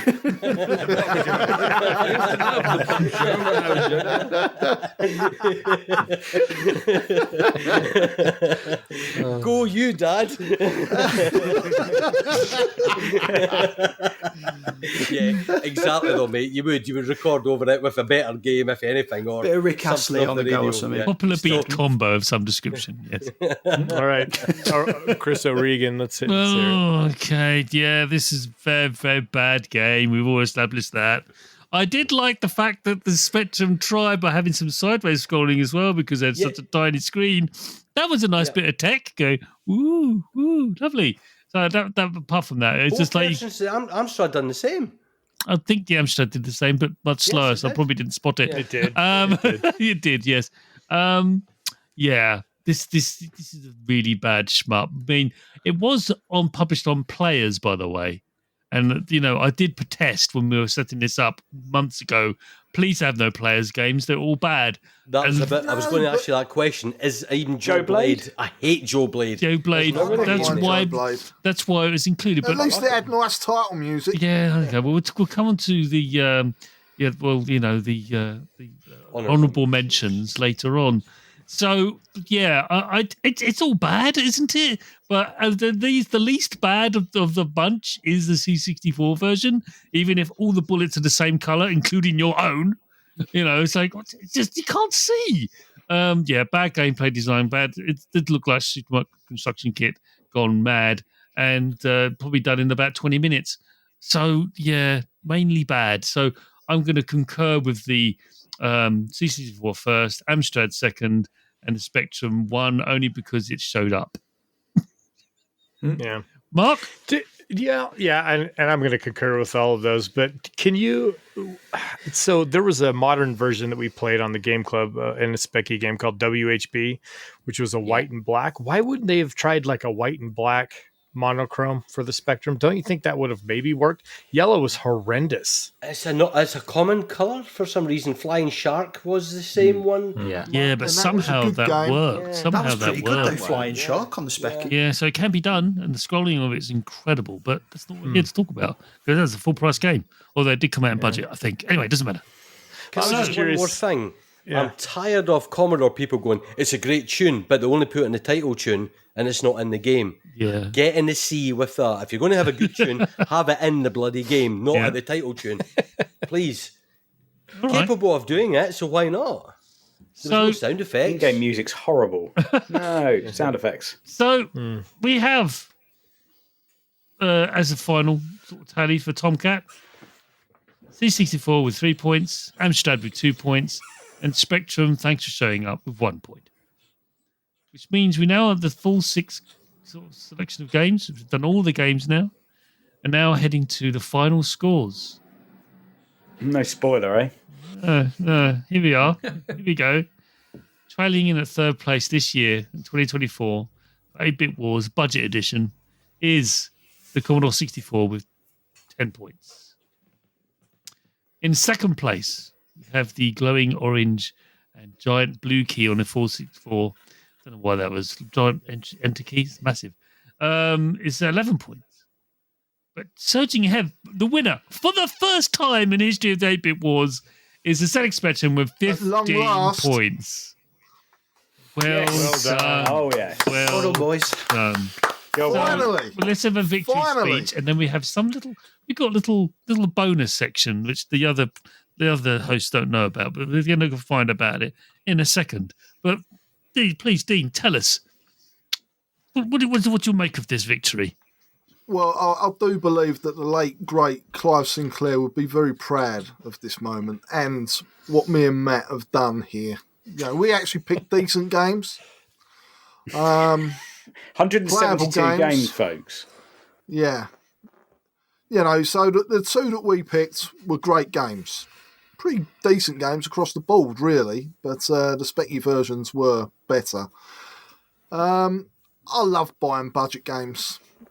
It's something that 8-bit computer users, I'm sure you miss. You know, going out, spotting these games, and you have quotes from the Darling brothers telling you how good their game was. And, you know, what can't talk can't lie. So it must be true. They're brilliant games. Nicely Except said. for Tomcat, Dizzy, and a few others. Matt, do you want to say anything before we do a little bonus section? Yeah, and I'd just like to say, for 12 years on the podcast, I'm welling up because I've tried for 12 years to make Dean proud of me. I've tried being on the podcast. I've tried not being on the podcast for almost a year. Nothing so far has worked. So as I sit here now, I'm proud of myself for hopefully making Dean... You know, my wages are my salary is quite high. My salary is quite high. I hope I've justified. There you go. But I'm proud. I know I'm genuinely. I've never been on the winning team so far. I was shocked that we've won, frankly. Well, a handsome margin. I think we did we? But yes, I'd say. Go on. We chose the two best games, I think, definitely, and we both went in. We won 180 as a chosen game, and I enjoyed playing Quick Snacks, which I was surprised about being a Dizzy game more than anything. But I was surprised about that. Yeah, I think it's a good game. I'm proud to be a winner. I can sleep easy now. I think Quick Snacks is a good game despite its Dizzy presence. So yeah, well done. Yeah. So I'm going to talk about one thing that we, the judges, sort of like were marveling at the selection of games and the absentees. So we come up with a list of absentees so this injustice can be addressed. The first one that come to mind, what the hell was Kane? Huh? Where was it? Amstrad. Where was it? As well. I mean, okay. Brilliant game. Awesome. Yeah. Not here. Is the Wild West? Yes. Yeah. Multi-stage Wild West one. Come on. Yeah, I enjoyed that as a kid. Yeah. Thrust. Amstrad would have caned it with Thrust, but no. Not a lot to choose between the Amstrad and the Specky, though, is there? That's not the point. Thrust. Same could be said. Good game, though. Any of the Grand Prix simulator games, just any one of them will be fine. Kickstart 2, come on! Feud. One hands down with Kickstarter. I put that one forward and we changed our mind. Where was Feud? Where was that? I'm not a fan of Feud. Well, it's a good. There's going to be lots of feuds after this. The game that no one could pronounce, Non-Terraculous. That was awesome. Rogue, yes, the original one, that one. No. And then the Island of Dr. Destructor. What's not to like about biplanes shooting each other? But no, not here. And then finally, last but not least, Zub. Yeah, I was going to choose Zub. I was going to choose Zub. Yeah. A Pickford genius game. I felt Zub is beautiful, equally impressive on all the parts. This is the thing, you know. I wanted to pick good games, but I wanted to pick good games that are. I know, obviously but a lot better on the spectrum. But I can still can't understand the lack of Kane, Amstrad. I mean, it's just that was the one that really hit me. That's why it's top on the list. And I'm saying it on behalf of the listener because the listener is probably doing exactly the same thing. Yeah, I didn't thank the other two teams for picking such silly games. Yeah, Mads chose Captain Dynamo's. Great Spectrum game. Nah, we were robbed. It was best on the C64. We were robbed. 174 games to choose from, and this. I just want to make a couple of representations here. Yeah, go on. I feel like one of the judges have made his mind up before coming onto the show, Mark. Hold on. And I believe that one of the judges let their prejudice of the games get in the way of their judging, Chris. Wow. Kingy was the only fair judge. What? That's very kind. That's probably right. Slander. Absolute. Oh, he looks proud now. I admit my irrational hatred for all things egg-related, so I'm not going to deny this. But and now you've just revealed that because Kane wasn't chosen, you've been prejudiced against. And I'm punished. I'm still mad about that. I'm still mad about that. Deduct him a few more points. Yeah, I think I should. The whole thing null and void. And void. Yeah, whatever. No. Still incensed by that. What were you thinking? Well, you weren't. So anyway. So see, there you go. He's still going on. Look, it's an example of a good game. Well, yeah, that's been some eccentric joke. Well, you know, that's the yoke, isn't it? Though, isn't it? Really. So, sorry, referencing another podcast. There, shouldn't have done that. You've cracked it now. All right. Can I ask something? Yeah, go on, Steve. I'm not saying it was wrong. I've just got a question about the points, right? And I'm not complaining. I'm not saying it's wrong at all. And at the end of the second to last round, the Amstrad was 1 point ahead of the C64. No, 2. It was 2. Was it 2? I thought it was 1. No, the Amstrad had 11 and the C64 had 9 because I thought to myself, if we can just finish second here, we've beaten the C64. That's why I was trying to get the Specky over the Amstrad for Tomcat, of course. Absolute bastard. Yeah, I wasn't saying it was wrong. I was just like, I'm sure it was 1 point, and then we've just got 3. But so it's all good. It's all good. No, but we should have won Captain Dynamo, no doubt about that. But you guys are just not very hard Dynamo should gamers. have won for the Commodore Mads, right? I was impressed when I first fired. I was like, this is the game I've been looking for all my life. You know what I mean? That was the impact I had from it.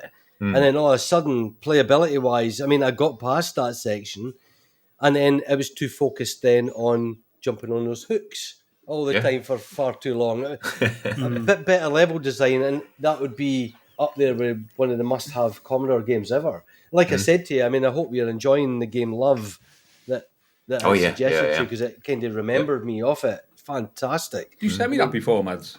Yeah, I did. Thank you. I saw it and I wasn't sure what it was. But yeah, thank you. I'll have a look. Yeah, it's great. All right. Thank you. Dean, do you want to take us out?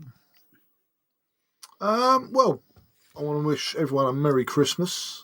I hope you've enjoyed the podcast this year. We've worked fairly hard on it, especially Mads and Chris. Thank you for Gordon for coming along. My pleasure. Mark, thank you for not messing it up so much. Oh, there you go. I'm only joking, mate. I'm only joking. We love you, Mark. Yeah, so Merry Christmas, everyone.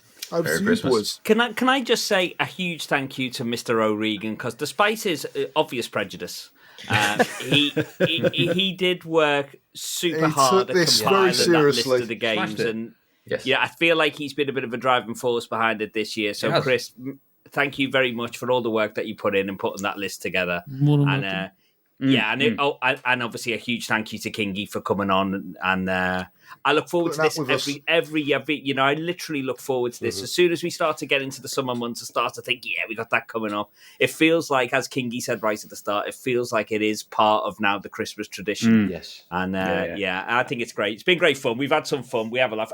As we said, we love all of the systems. Yeah. You know, we love all the games except for Tomcat. And I mean, I think this has demonstrated that the true power behind the Amstrad team was Chris O'Regan.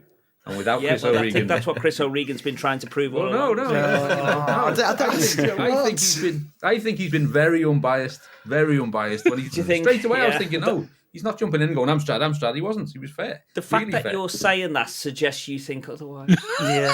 We spoke of allegiances, didn't we, before we started? We knew what to expect. And it's all good. I'll take second place, Jim. Will you? Yeah, I'll take second. I mean, the Specky should have won last year, so I'll graciously accept defeat on this one. Yeah. We take it and move on to next year. Yeah, there will be next year. Speaking of which, there are plans afoot. I'll be on a show next year with Mark to talk about the glorious thing that is Steel Battalion. So look out for that. That'll be a thing. It's a Capcom game, everyone. So it kicks you in the arse over and over again because it's Capcom. Because they make Ghosts and Goblins. That game is going to break Mark, I'm sure. It probably will. It's broke me. Golden. RGDS and all that. But would you be willing to jump on with me and Chris to talk about the Spectrum when we get round to recording that episode? Yeah, I mean, we've obviously just released our own version you have. That. Just, but if you need some assistance in that, I'll gladly oblige you, Yeah? Cool. Only Chris hasn't taken his out of the box yet. I could join that as well because Gordon's sending me ears for nothing. Oh, yeah, he's done it for me for absolutely nothing. He's such a kind fellow. That's very kind. Yeah. Merry Christmas. I posted it this evening, by the way. So thank you very much, it's on its way to you. I got soaked in torrential rain on the way to the post office for you, so I hope it's not too soggy. Well, I hope the box is still all right. I like the thing, rather than, Kingy actually suffering from potential flu, it's just, no. Protect the Spectrum. Protect the Spectrum. See the fear in my eyes was like, no, you've ruined it, Gordon.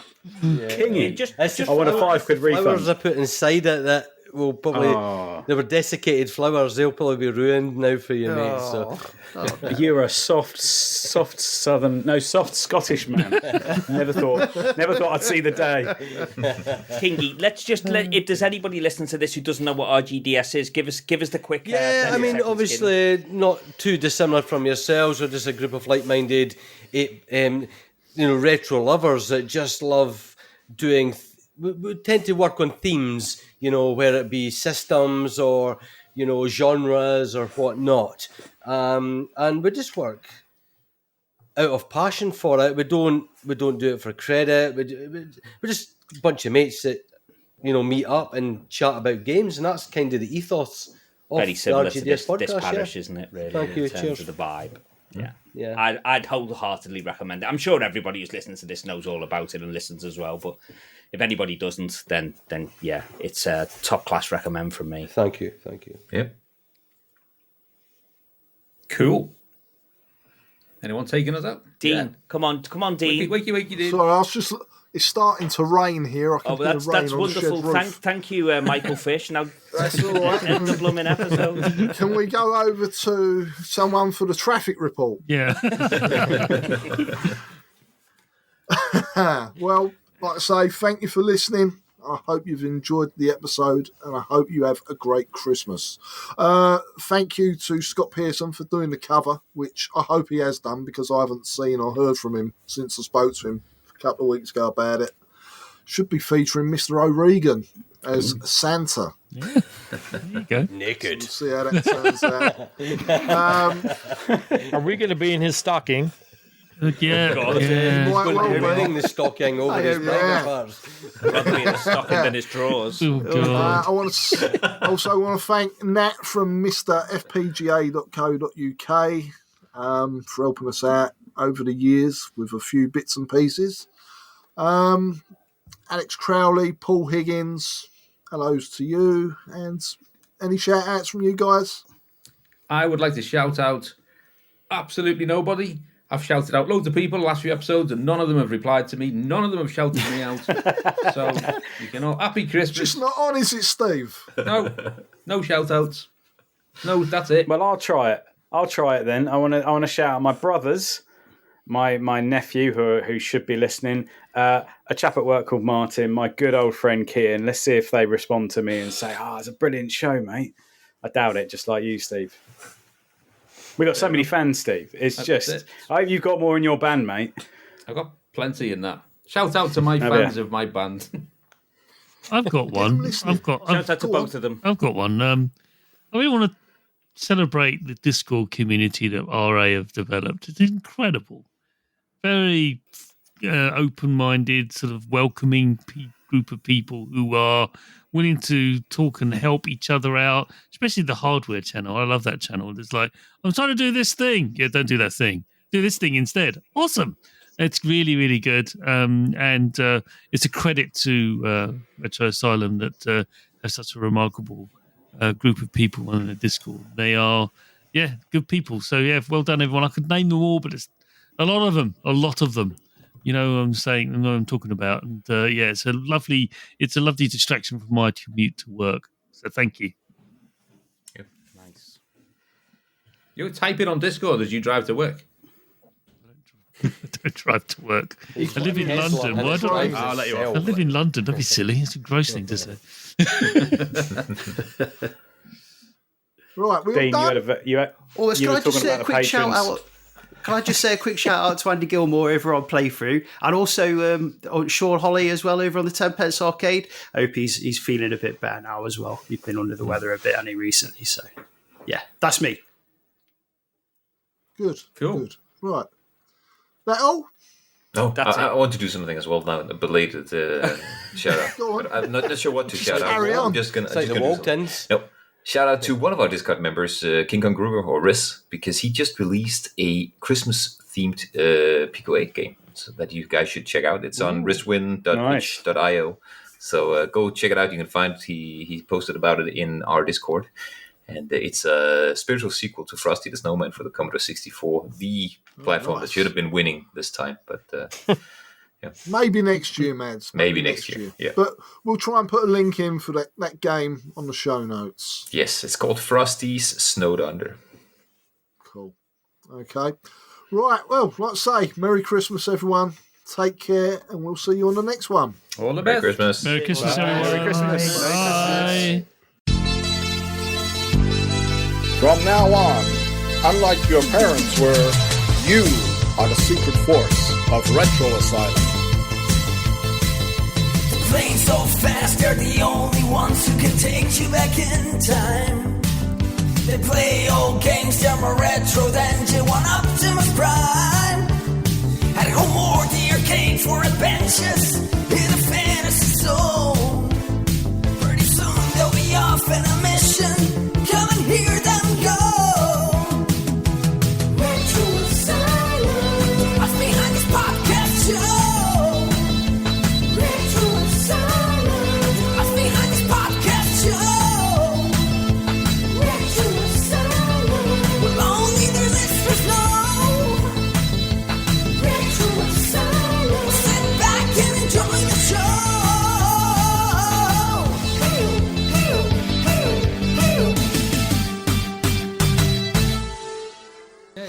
So let's move on then. So should we start again? Everyone settled? Everyone got their beverage of choice and stuff?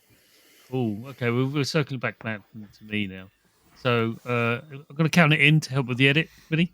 3, 2, 1. Well, there you go. That's Captain Dynamo for you. Well done. I'll do that again. We're squatting flyers. Well, that was... please. God, you look... So, it's like herding cats. It is like herding cats.